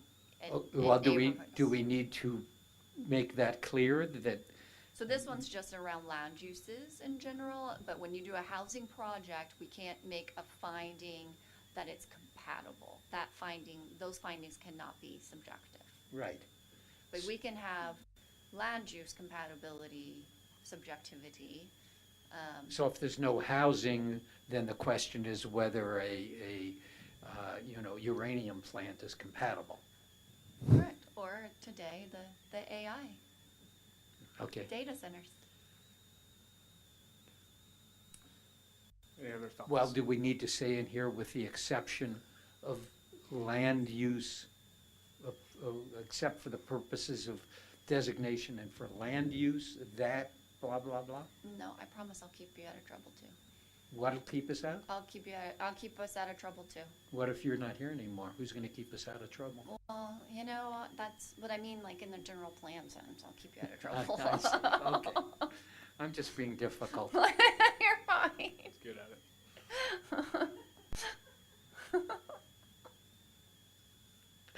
All right. There are no synonyms for. Okay. Unless you want to Thanks. get into harmony or unity. No, and I don't harmony think so. sounds much better. Yeah, harmony. Moving on. That's a musical term. All right, actions.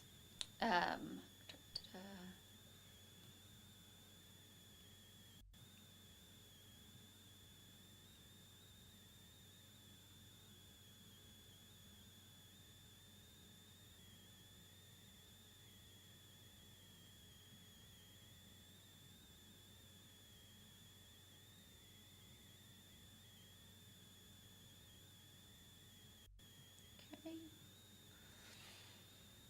Community character. Yeah, I know. See, we weren't even there yet. We got here now. And yes, we know everybody has different opinions of what's attractive. And I did a whole thing on community character. I did a whole community meeting on it. Everybody had a different answer, so. Oy, this is a mess. Sense of place. That's not on the judgment criteria list anymore either.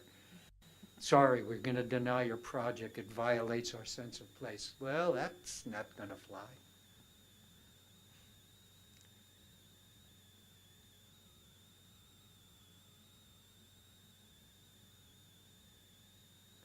I'm waiting to see what the implementation measure is for supporting a sense of place, Okay. since we're not allowed to use it. So you can't implement it if it's not a legitimate criteria.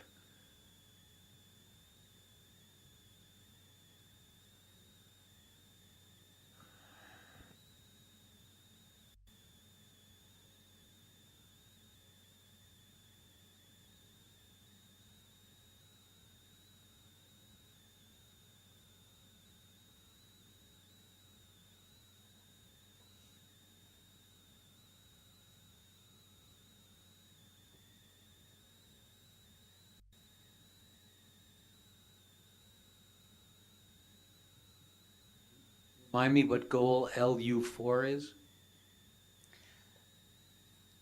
I'm sorry. It's the character. Okay, thank you. I'm amazed that's even in here.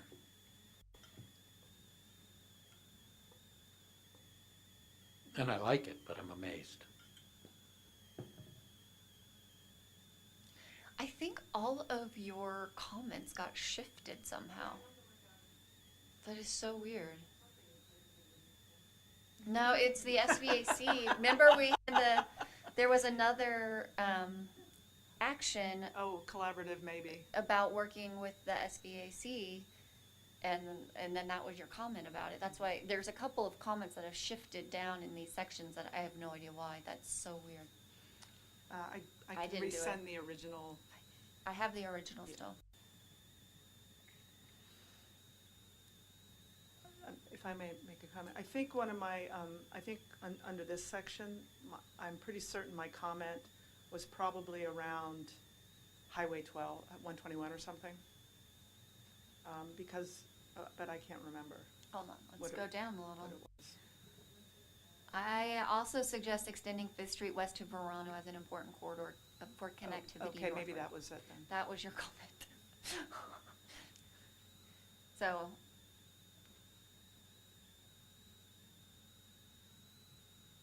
would we say Fifth Street to Verano instead of just to Leveroni? Well, Leveroni goes south, but you don't have the northern side. You don't have the northern aspect of Fifth. That's what Oh, was okay. missing. Is that north? Yeah. Not sure what you mean by Leveroni going south. It goes east and west. She means Leveroni's at the south end of Fifth Street West. Right, and That is true. we're missing the Verano, the northern side of Fifth Street, which is at Verano. Yes, and basically the extension from Spain Street north. Right, but that's what my comment was, that it should extend north. Yes. Is it Street, Verano, Road, Street? I have it, there, it's right below me.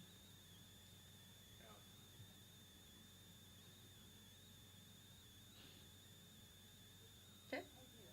Commissioner O'Gorman. This Yeah, one- keep th- rolling. This one's weird. I Okay. have a comment on 4D right below. Uh-huh. This is clunky, but work with local, regional, state, and federal funding partners.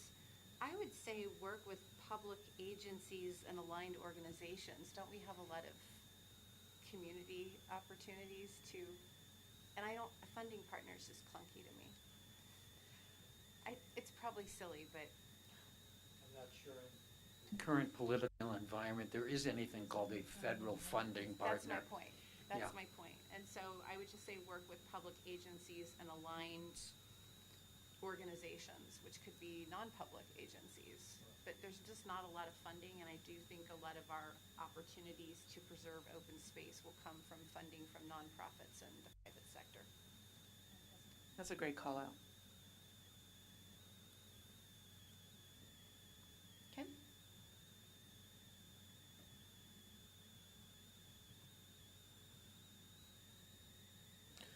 Harmonious, we got it in Yeah, there. there's another one.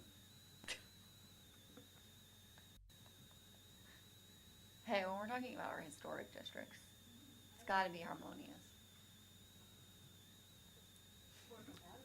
Yeah? Everybody knows harmonious when they see it. You know when you see it wrong. You know when it's disharmonious. Yeah. I don't know, I just made That's it. not, you made it up. There's another one, cohesive and thoughtful design principles. Let's argue about that one. All right, where is it? I'm getting rid of it.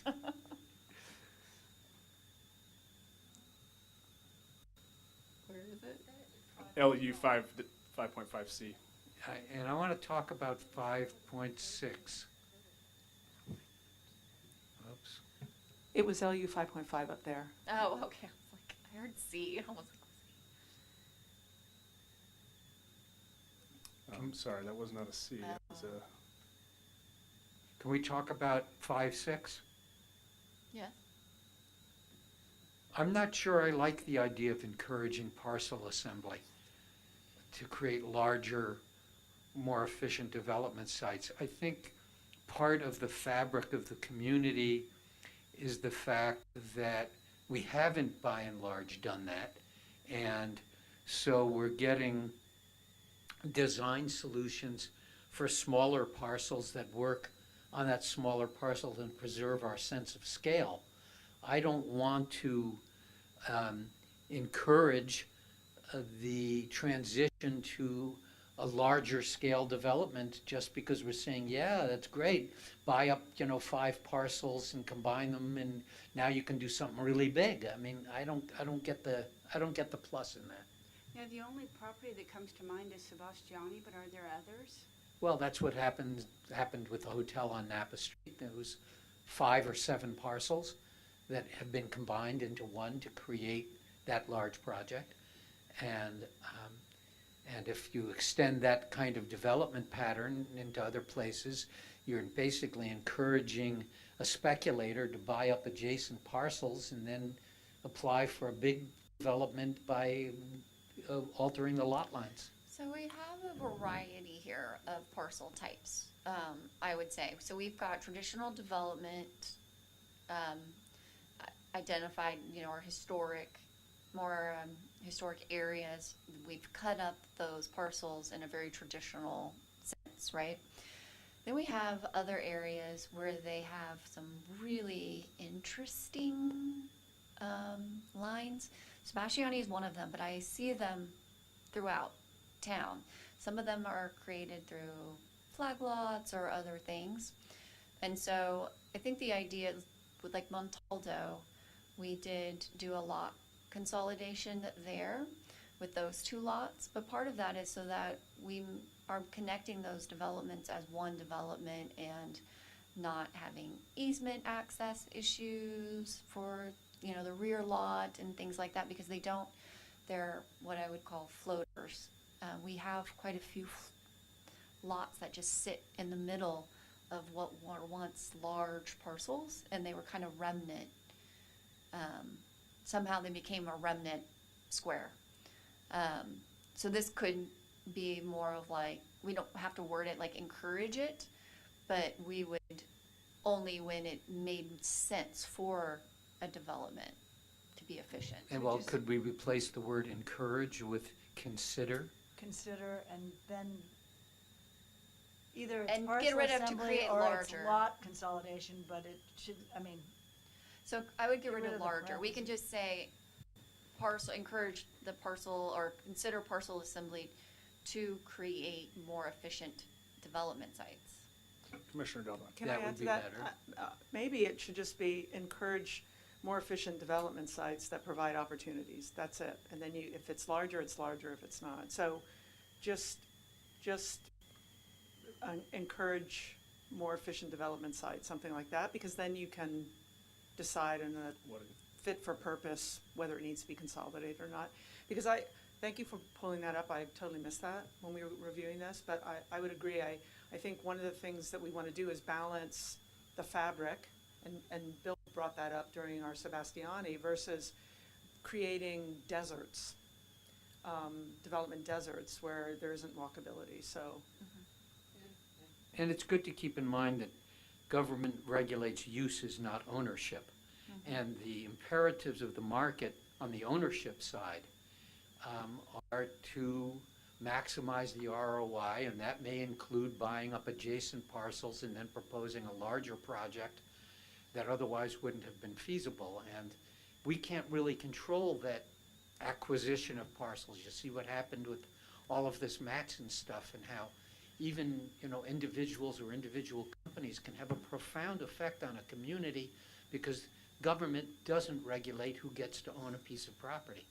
So I don't want to encourage something that actually degrades the community. Understand. I'm there with you. So this actions are going to be about underutilized, doing objective design standards, and reviewing our code, of course.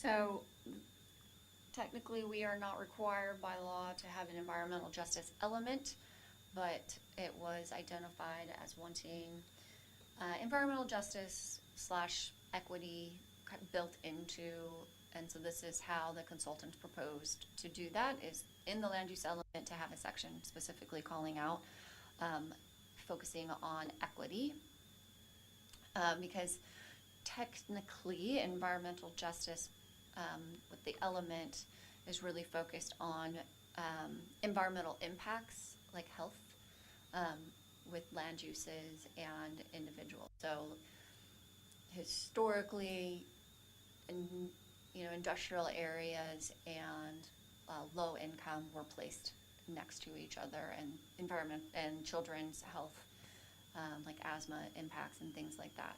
And so this is the environmental justice movement was kind of from that push. But just because we don't require it, because we don't have those kind of environmental impacts, it was still discussed as wanting to include equity in our discussions, and it's something that's on the goals also of the city council. My question would be whether we need to or can even identify those areas of the city that currently reflect a lack of environmental justice. In other words, the implication of this is that something needs to be addressed, but I'm not aware of what exactly that would be. And so what is the problem we're trying to solve? I understand once again, and I don't have a disagreement with these aspirations, but I would like to have the counterbalancing argument as to the way in which the city has developed that doesn't reflect these aspirations. But this is a goal. Well, no, And this I is a think- policy. No, well, true. But I think when we get into when they're gonna do like the park exam or whatever, if they have this framework to look at the justification of where parks are, what parks need to be enhanced, I think that this gives the language for that action, for looking at distribution of parks, et cetera. So I'm okay with the language being more generic here, more aspirational, knowing that when they do the actions of park audits, whatever, that they'll have this framework to use as a measurement. I understand, but for example, when it comes to parks, there was for many years a policy in place that depending on the size of the housing development, you were required to dedicate a certain amount of land for park.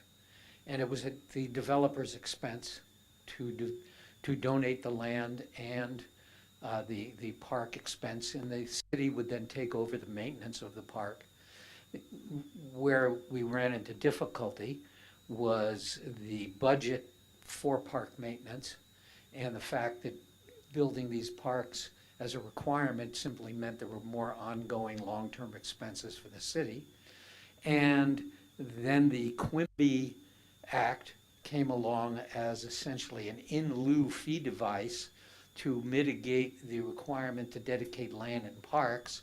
And so then the city, as I understand it, would in theory use the Quimby Act to determine where and how a park might be developed or created or land acquired for it.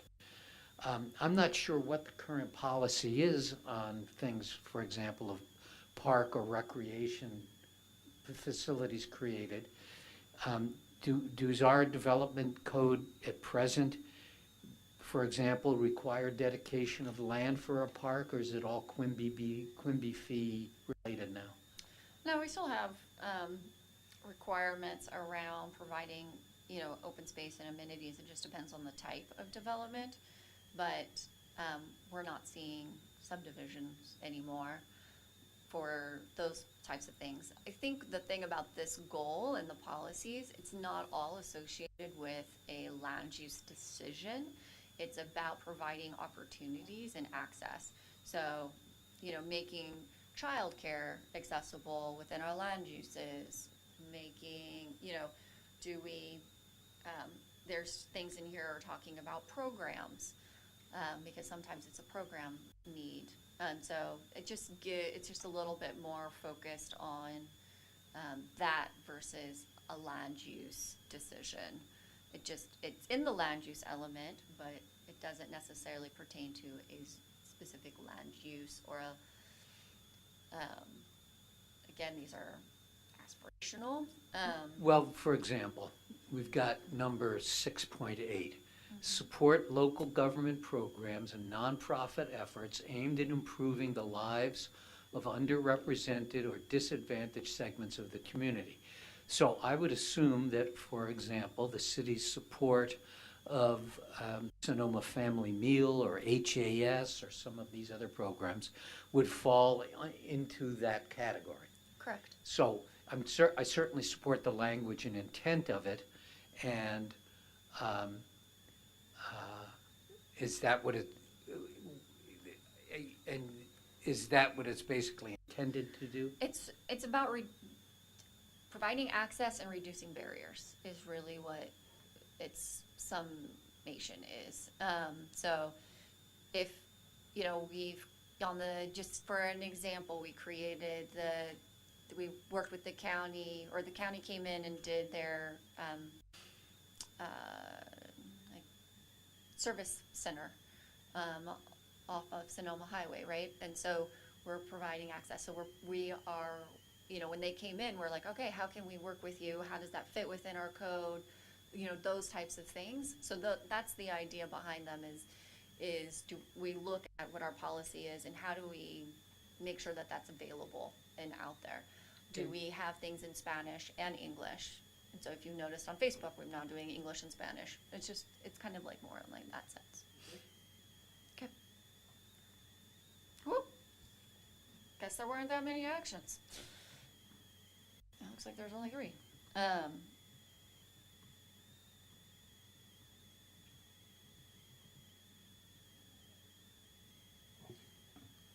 have a thought on 6C in alignment with, or at least I'm trying to kind of align what you said, Jennifer, is what if so this whole one about collaboration, collaborate on what? I guess that's obvious, but I would say based on what you just said, I would add to improve access to services and opportunities. Or something to that effect. Okay. I would have said also inform land use decisions, but you clarified that, so.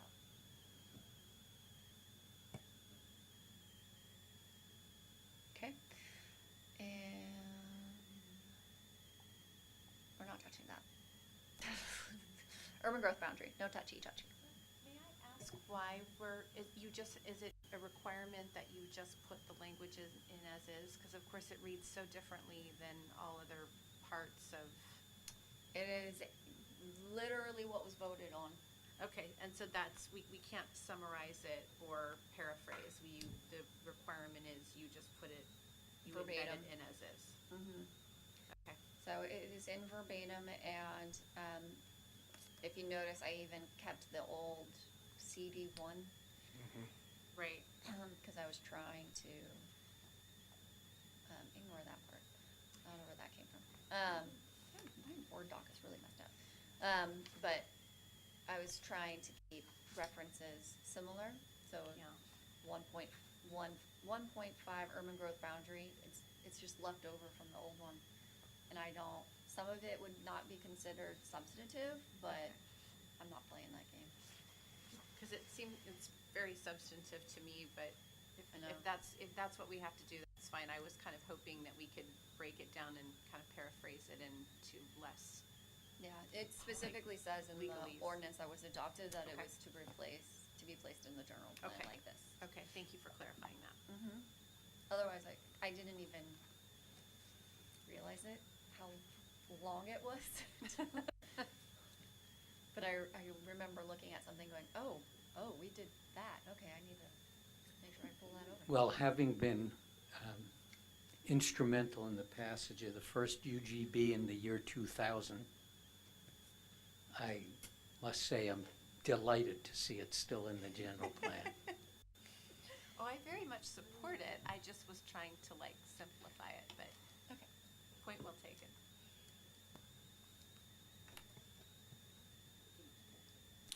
So I think at this point I need to open up public comment for this item. So if any members of the audience wish to come and address the commission on the item that has just been presented and discussed, now would be your time to come forward. Caitlin, thank you.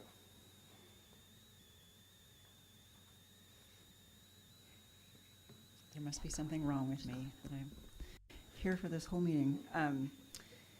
Caitlin Cornwell, and I'm speaking for Sonoma Valley Collaborative, and my comments echo recent comment letter. Well, maybe it's a few weeks ago now. Sonoma Valley Collaborative, the coalition, looking for more housing and more affordable housing. There really does not seem to be any downside to applying the affordable housing overlay to more parcels. If the affordable housing overlay is applied to more parcels, like all large parcels, for example, if the economics work out for a future developer to do something affordable there, great. They can take advantage of all those incentives. If the economics don't work out, then those projects will not be brought forward, and the city doesn't seem to lose either way. But for example, the Taco Bell, which has its own special zoning in which housing is allowed, high-density housing is allowed. But the affordable housing overlay, as it's currently proposed, is not applied to that parcel. Why not? The description of the zoning designation for that parcel includes high-density affordable housing. So why wouldn't that property be able to access all the incentives that are listed in the affordable housing overlay?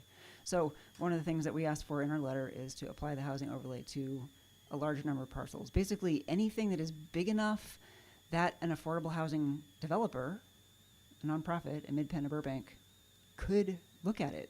You know, I mean, the odds are low for those projects are really hard to do. So why not make the larger parcels that are already very dense with, you know, a Taco Bell available for a project like that? So that's one comment. Most people are never going to read all of this element. I think the beginning part of the element is really important. I think that it be understandable. That's all that most people will ever look at. And so I think, and this is not really like something that the SVC discussed in great detail, but just as a reader, and even think about like future planning commissioners, I think the beginning part of this element, it's really important in the descriptions of the different land use designations that it be more explanatory about the fact that there are more units probably allowed by state law. I think it's important to just include that with it's only like 6 words in every designation, 11 to 25 units per acre plus whatever is allowed by state law, something like that, because people don't know what the words mean unless you remind them about that. I think that's kind of important. What else? The UGB.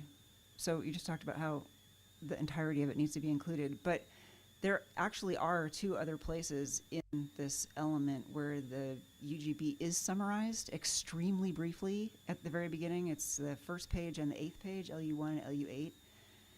And neither of those locations, which again is all that most people will ever see, include what I think is a really critical part of the UGB. And Larry, if I'm wrong about this, you'll set me straight. But there is an exception to the UGB, which is 100% affordable housing developments. And that exception only shows up in that deep, in the weeds part that you just were talking about. And I think it's important for people to understand what the UGB means.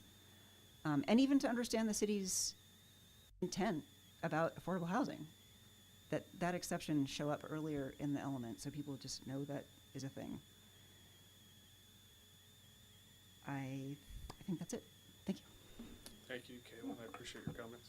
And how did you describe yourself as crazy for being here? Maybe something wrong with me. Something wrong with you? No, something's right with you.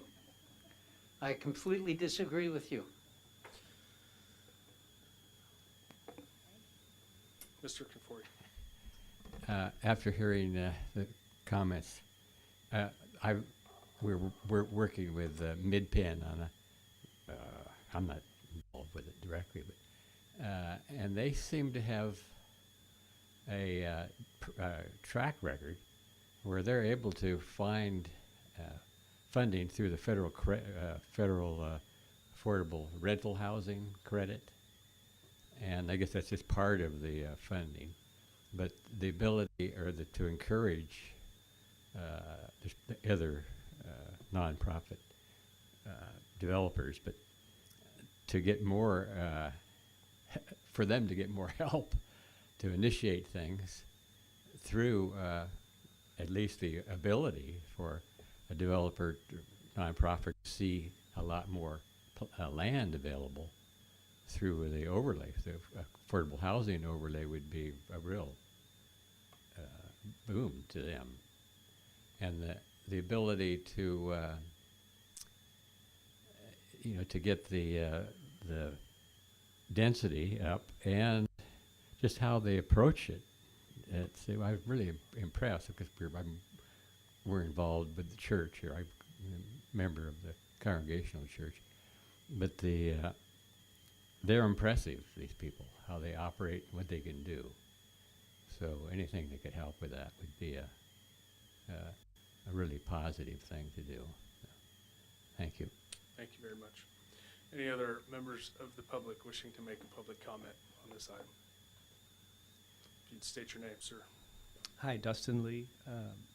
Live in Sonoma Springs, north of here, and appreciate all the discussion. It's very interesting to hear. It's an interesting topic. That's why we're here. I wanted to say thanks for considering mixed use. It's a tricky thing. It doesn't mean it's going to be quality and what you want, but it's a start. And I think you have at your command things like overlay districts to solve the problems that you're worried about. Like, for instance, you could have a pedestrian overlay district to make things more crossable and to make the right kind of things appear. Good on you for continuing the discussion and for making the language as actionable and real as possible. It's good to have that. And yeah, I would say nothing would be more important than making these places, and what I mean by places is actually the streetscapes themselves, which kind of requires urban design. It's something you can't do with zoning. As good as the zoning would be, you need urban design and additional things to get the results. People need to be safe crossing the street in general. Thank you. Thank you very much. Anyone else? Okay, seeing none, I'm going to close this item, and I'm going to call a strict 4.5-minute recess.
Planning Commission hearing of March 19th.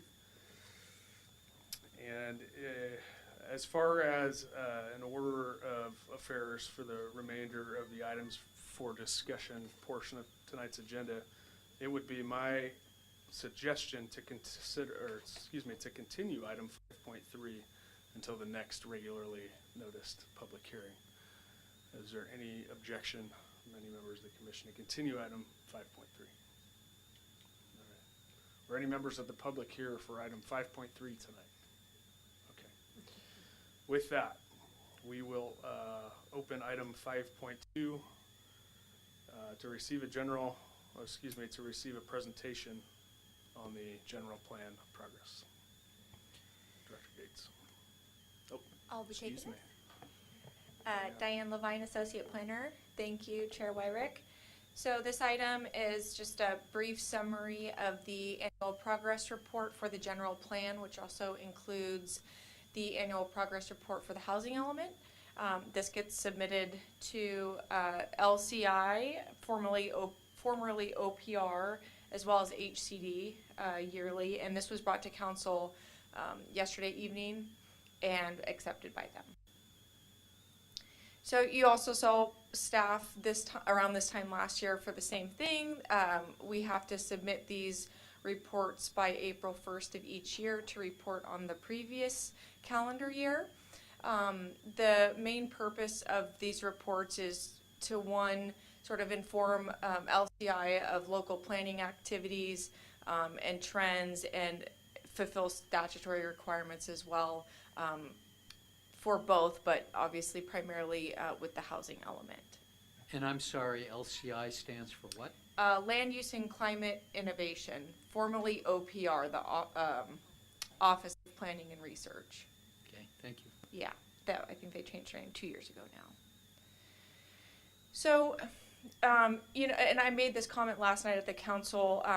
When you read through the report, I know that it reads a bit factual and clunky, but there is a guidebook, guidelines that we follow that LCI publishes. And so we're sort of checking the boxes to make sure that we're touching on all of the topics that they're requiring us to include in the report. So examples of some of the information that's included in the progress reports are such as the draft elements, one of which you reviewed tonight since they began their release in 2025. We also include information or accomplishments like the tree inventory and urban canopy assessment. Another one is the city receiving the silver designation for EV readiness, continuation of homeless services, and then the planning division's responsibility and attendance for meetings before you, such as this one, sort of varying in multitudes of responsibility. So this slide is a bit of a simplified version of the city's housing numbers, and I realized last night the HCD has since added additional categories, income categories. So the numbers are all still represented and will be represented in the report, but the very low and extremely low are it's in extremely low, and it will be counted as such. So although these numbers are low, we are seeing measurable improvement, and the number of finaled unit developments that we're seeing in the last couple of years, and we are seeing momentum into the larger developments, such as the entitlements that were brought before you for Montaldo, and then we can touch on a few other projects that planning staff has been working on that we received applications. So these numbers reflect the entitlements, not what's been built, am I correct? No, they reflect what's been built. I'm sorry, building permits that have been issued. So they've received entitlements, they've since applied for building permits. Yes, but they're not yet built. They are being built. Well, Montaldo's not being built, it just has its entitlements. We have So these are just in building permits issued. That's what these numbers are. That's it. So Montaldo's an entitlement project, so that's not included in here. Uh-huh. And then the ones that what Diane was commenting on was that when you look at the spreadsheets that were attached as, which is Exhibit A of our general plan, that's the housing element report that we have to put out, you'll see that while we only may have done 7 new building permits, the number of projects we actually finished that received occupancy last year was quite large by comparison. And so we're seeing an increase that we're seeing that the ones that we're issuing last year are getting built and finished within a year. So we're seeing that kind of progress. That's what we're talking about when we're talking about progress for us. And then what the numbers are at the very end are going to be, so RENA's at the top, your total units permitted this year is the ones outside of the parentheses. In parentheses were the ones from our previous years, so the 2 years combined. So altogether, we have permitted 57 units in the last 3 years. And those are mostly going to be a combination of single family and ADUs. And then we've had, obviously, Hummingbird project. And then also we have a 1211 Broadway that's under construction. And then the bottom tells us how much is remaining. So just keep that number in mind, that 254 actually goes to the next slide. And then we're going to talk about projects. I think it's the next slide. That's correct.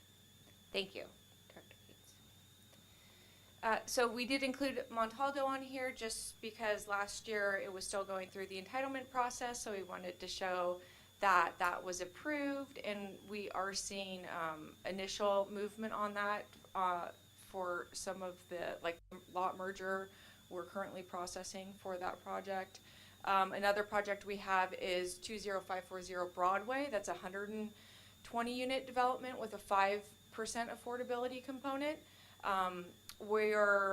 It's been determined incomplete at this time, so we're awaiting resubmittal. However, we're still moving concurrently in other areas that we can. So we're just about nailed down with the CEQA pathway.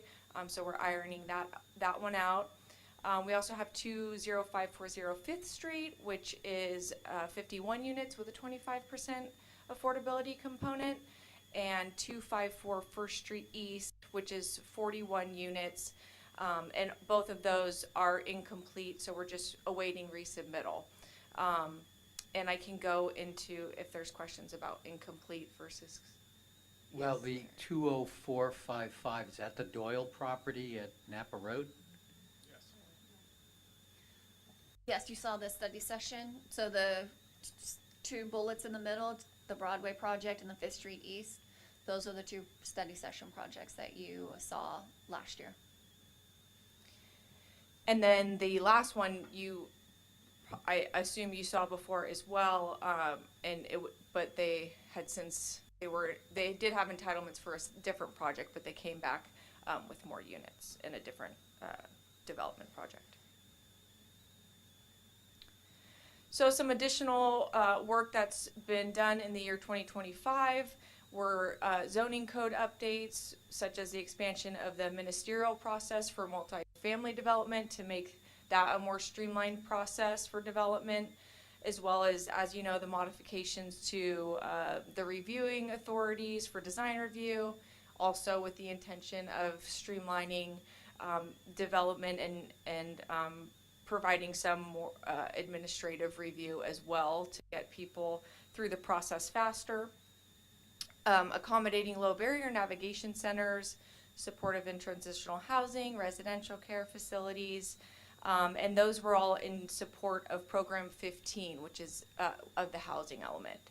Another program implementation that was supported was with the rezoning of the 3 sites that Jennifer discussed a bit earlier in the previous item.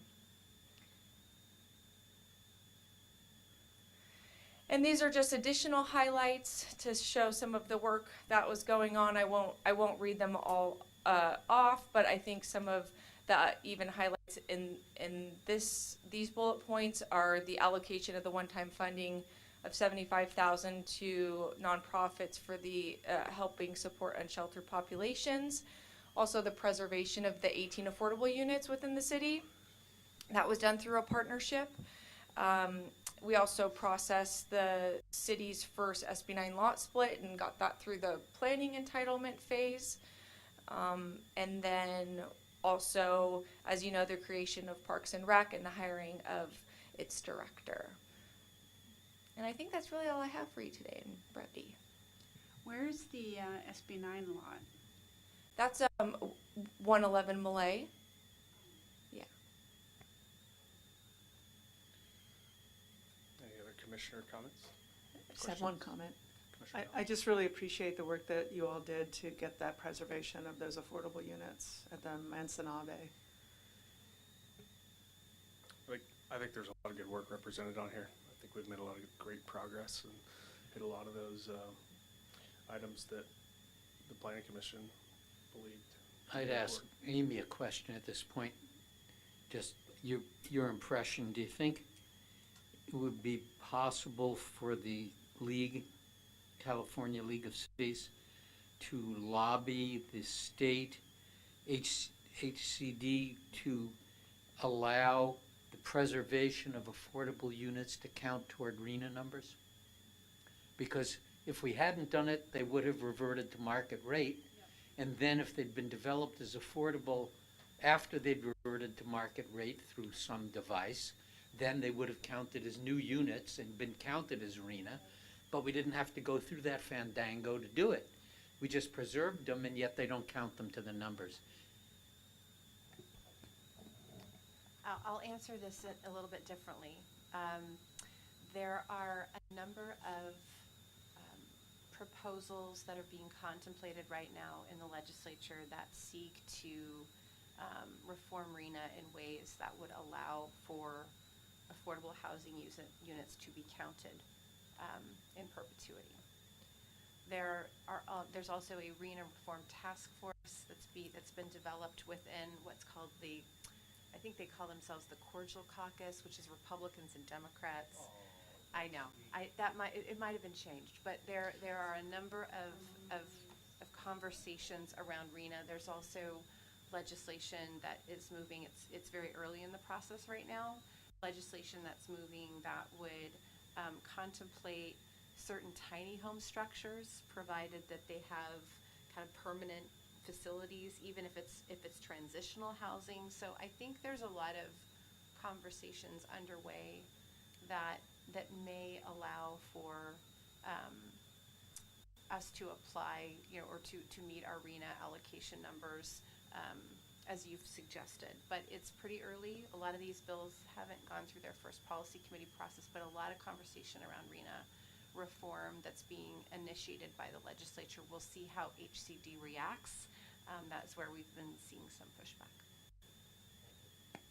Are all the Republican members on the Cordial Caucus? There's only 3. Well, there's a few more than that. No, it's interesting. There are, I think a lot of the different caucuses and even stakeholder groups are exploring different RENA reform options that would provide more flexibility so cities can meet their affordable housing objectives. And who's your prediction going to be our next governor? Oh, wow. I wouldn't. Okay. Go there. A very, very smart legislative advocate would not opine on that just yet. Just know that I am doing my best to get to know all of the potential candidates in anticipation.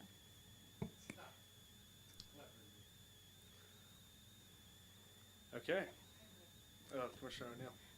I'm curious what kind of input you're getting from the developers of these various projects, where they're getting stuck. Is it on construction costs? Is it on interest rates? Where's the point where they're getting stuck, and what options do we have to help clear some obstacles for them? Yeah, I think a general statement, and Jennifer might be able to delve into the banking that she was touching on earlier, but it does boil down to money. They have multiple investors, and like Larry's mentioned, the ROI quite a bit, and they have to make it pencil out, and it's tough. And I think as a general, that would be the overarching sort of general statement of where they're held up is just funding. And also, you know, the city of Sonoma being where it is, we're not always,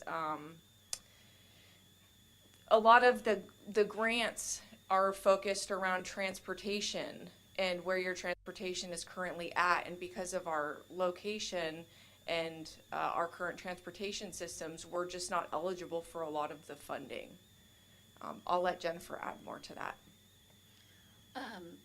That's, in general, those are major issues of why we're not getting a lot of interest, I would say, or especially around the affordable housing. But remember, one of those, they want assurances of a quick process because they're paying. Even though they don't own it, they're paying for the rights to it. So they need to understand the timing. And so that's been a little bit of, like with one project, timing has been a concern and an issue, and we're trying to do it as fast as we can and work together. We're having agency conversation issues. To be honest, Caltrans has been non-communicative with us and trying to figure out what Broadway's gonna look like. And we just can't get an answer. And that, you know, it's been affecting kind of that conversation. So basically we're gonna pull back and just try to keep this project moving forward so that we can get it done. Going back to the, you know, one of the other ones is gonna be more about trying to fit it all on the site. All the requirements. It's just coming back down to that again of how do we fit everything that we're looking for density wise, but then also again, like I was talking about, the stormwater and the setbacks and the utilities and everything. How do you fit that all on there and get your return on your investment? And so that's what we're finding with some of the other ones too, is just having those continual conversations around how do we do that? How do we fit that? We're not getting into the conversation around their return. We're getting more focused on what does this look like on the ground, and how are you going to fit everything? How are you going to make it still provide the sidewalks that we need and the stormwater that we need? People are having amenities such as outdoor space. So how do we do that? And then you still make your return.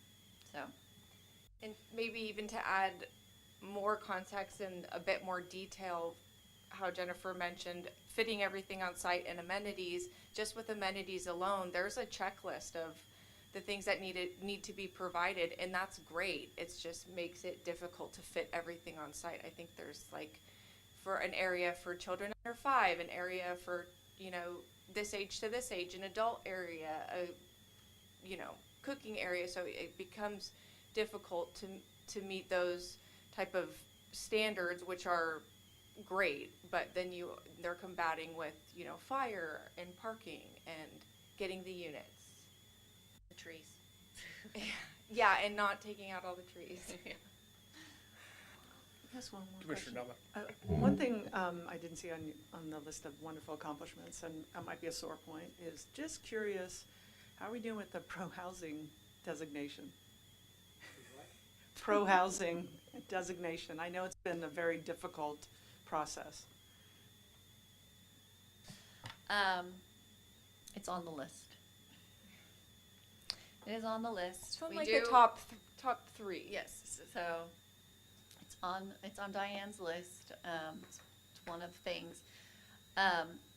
So the pro housing, it's a lot of paperwork, to be honest. But yes, it does allow the city to access funding. So if you don't know, if you don't have the pro housing designation, you don't get housing funds anymore from HCD. So we need to work on it. But we also have ordinances that have got to get done per housing element to be compliant with that. So it's kind of one of those, like, trying to pull priority and get things done. But our goal is this year to get it done. We're at a point that it's back in our hands, and we just need to get it over the finish line. Would you Thank you. refresh my memory as to what pro-housing specifically designates? I'll give it to staff, but does have deeper details. Well, I think that that's part of what is on our task list also, is really getting a deeper understanding of what that can get us and what that can qualify us for. And if, like we've talked about, as far as qualifying for things, it can be difficult due just to logistics and. Yeah, so it's a point system, so you have to have all these things, either doing them or have done them, that make it shown that your community is for housing. So like, And what is the PRO stand for? No, pro, Pro. as in Like pro, in as in favor let's of. go, like You pro. mean, so it's not an acronym? No, so it's things like higher densities, it's things like, streamlining. affordable housing overlays, streamlining. Yes, things that we are doing. Opportunity sites. But we are also not, again, on the transit lines. Like, we have limited things that we can qualify or get points for. And so so right now what we've done is we've gotten the draft that from a consultant that we didn't need to pay for this. We didn't pay for the consultant. So we got what we got. Let's just say that. So now we. Got what you paid for. Yes, we did. So we have it in hand, but some of it is like, okay, that doesn't apply to us, or like that's not correct, and so it is gonna take a lot more than we had initially thought, because we thought we were ready in January, and then we're like, oh wait, no, we're not. And then another issue that we kept running into, that we kind of we were like fighting for more points, because if there was a point factor that was established, but we have already sort of fulfilled that previously out of an intention to promote housing, we don't get credit for it. So we kind of went back and forth with them. For instance, parking, we significantly reduced parking standards, and one of the points was for reducing parking standards and it was in response to something. And because Jennifer's like, well, we already did that though, and so we're having to kind of do this tug of war with them and a back and forth to try to earn more points so that it makes it worth it for us to keep going through the process. So Do they give us points for our housing trust fund? I don't know. I would have to look back at the point system sheet. It's long. It's not. Yeah. It's It's not. what? It's a very long set of sheets to get your points, because you get like a 1 point here, maybe Yeah. 2 points, and It's then a you bit can more get them. specific than Then there's like that, a though. multiplier. Yeah. Like on another set, if you did, yeah, it's not easy. Why the consultants were doing it, and then for these other jurisdictions that do have it, and at the time the city was not participating with that. There was a grant that was given to ABAG and for Napa and Sonoma counties, and so the city of Sonoma was not participating, and so we got behind them. So we're trying to play catch up at this point. thank you for that. Thank you, and thank you for your continued persistence. Anybody else have anything to say on this topic? I don't have any questions, just a comment and to echo what some of my colleagues said. Appreciate all of the great work on the part of all of you. There were a lot of there's a lot of really good work that was done. Certainly, I imagine Commissioner Barnett will say this, but obviously, our biggest objective is ensuring that housing is built, and we've done a lot of due diligence, but clearly we need to do more. But that's not on you, that's on the collective, but appreciate all the work, and I enjoyed reading the report. Okay, are there any members of the public, I'll open public comment at this point for item 5.2. If any members of the public wish to speak to the commission on this item, welcome to come forward. Seeing no movement, I will close public comment on item 5.2. And to reiterate, item 5.3 has been continued to the April meeting of the Planning Commission. Director, comments and announcements, please.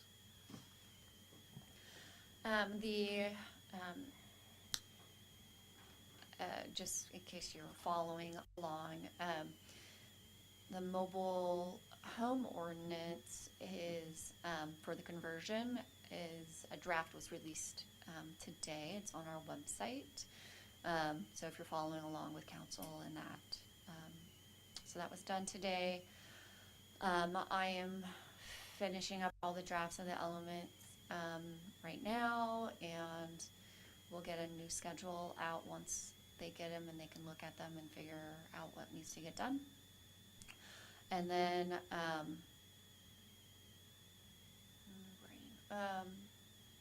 I will get the ad hoc back together again shortly to continue conversations around the code amendments that need to be done. And then when we talk about the work plan in April, we'll look at keeping the other ad hocs as well. So.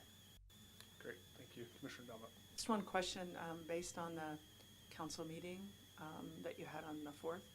Does the EIR move forward now with the decision that they made for that parcel? So yeah, the studies will be based off of the changes that were made, and so I need to get them that land use map change as well as these descriptions, and then get that out. So you'll see another land use description added for agricultural residential. Okay. Does that conclude your Yes, director's report? unless you Thank can think of something I forgot. Any other questions? Commissioner reports and comments. Well, this is a comment. I'm wondering whether when a recommendation of the Planning Commission comes before the council as it did on the Sebastiani property, what is the view of staff on members or the chair of the Planning Commission attending that meeting and reporting face-to-face with the council with his, or in the case of an alternative, his or her comments related to the decision or the vote or the decision of the commission on a particular recommendation, and is that something that shouldn't happen, could happen, should happen? What's the general philosophy on that? So I can talk to the attorney if there's any legal things, but in general, I have seen, like, when I present the work plan, if you want to come to support that, or things like the planning efforts that we do, I've seen that here in the city. I do, in any recommendation that you make, that is presented, it's in the staff report that this is the Planning Commission recommendation. So like the ordinances or that item. Since that item was still not as a public hearing, I think it's fine, because you're not discussing your specific recommendation as a vote in a hearing process, in a public hearing process. So if I remember correctly, I don't know if I could have sworn that maybe Commissioner Willers, back in 2024, when we did present those initial thoughts to City Council, you and Commissioner Willers were at the meeting, and I thought one of you spoke, and maybe as an individual and not as representative of the commission, because that's the other thing is, like, when you're there and you speak as an individual, it is hard to separate, and it is what it is. But when you represent the commission, it needs to be a vote of that commission, that's your position as a commission. That's the hard part about it, is if you're saying, the commission said this. Well, I can put it in there, this is the recommendation or something like that. In the case of our meeting, we had a unanimous point of view. We didn't take a vote, but we had a unanimous point of view of all commission members. So I don't think there would be much ambiguity in presenting that. And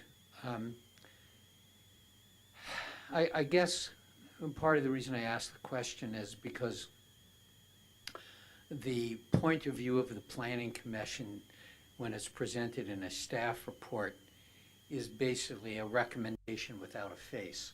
It's your face making the presentation, but the actual people and the sense of the personalities and the work that goes into this kind of discussion and decision making ends up not being part of the formula. And there is something different when you're sitting or standing face to face with decision makers and you have participated actively in a discussion.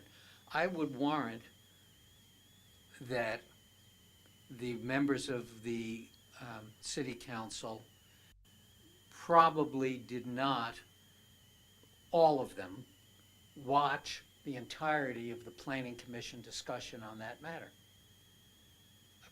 I just don't believe they would have spent the hours to do that.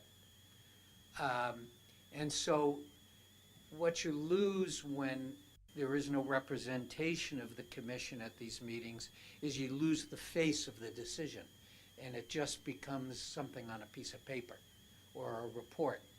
And the human quality that it represents, you know, the 6 or 7 people who spent hours of their time, not just an hour, but many hours of their time looking at a subject and analyzing the information and talking with each other back and forth to explore the nuances and implications of a decision that's getting made, that doesn't get captured in a 2 or 3 sentence summary of what the Planning Commission did.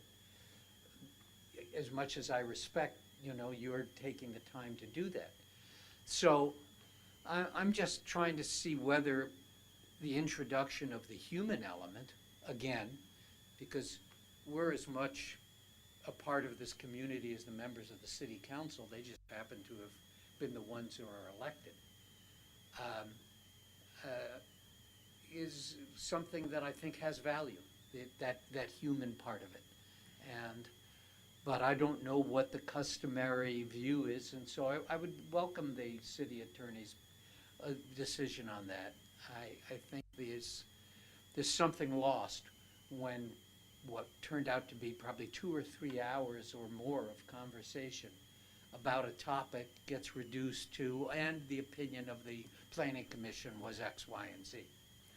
And always remember that you, well, 5 of you you were directly appointed by a council member, and so you always have that connection or that appointment connection to talk to that council member specifically. Well, I appreciate that, and I did. And I frankly can pick up the phone and talk to all 5 of them, because I've known many of them for a long time. But there's something magical about a meeting that's conducted in public. There's something almost alchemical when someone comes up to that lectern and addresses other human beings face to face, and you're really talking to each other as human beings. And that's what I'm looking at. Commissioner Nugent. To follow up on that, I had an open house last week, and a woman came in and said, "Oh, I saw your name on the sign, and I want to tell you, first of all, it was about the Sebastiani Planning Commission decision, and she was so disappointed that when she then attended the City Council meeting, it was if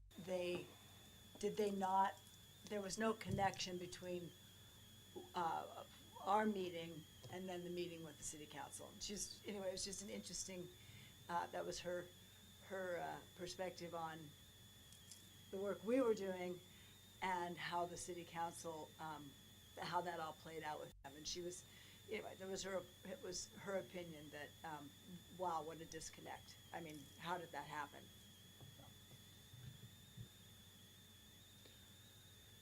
Any other comments? All right. On that note, is there a motion to adjourn? Motion to adjourn? Great.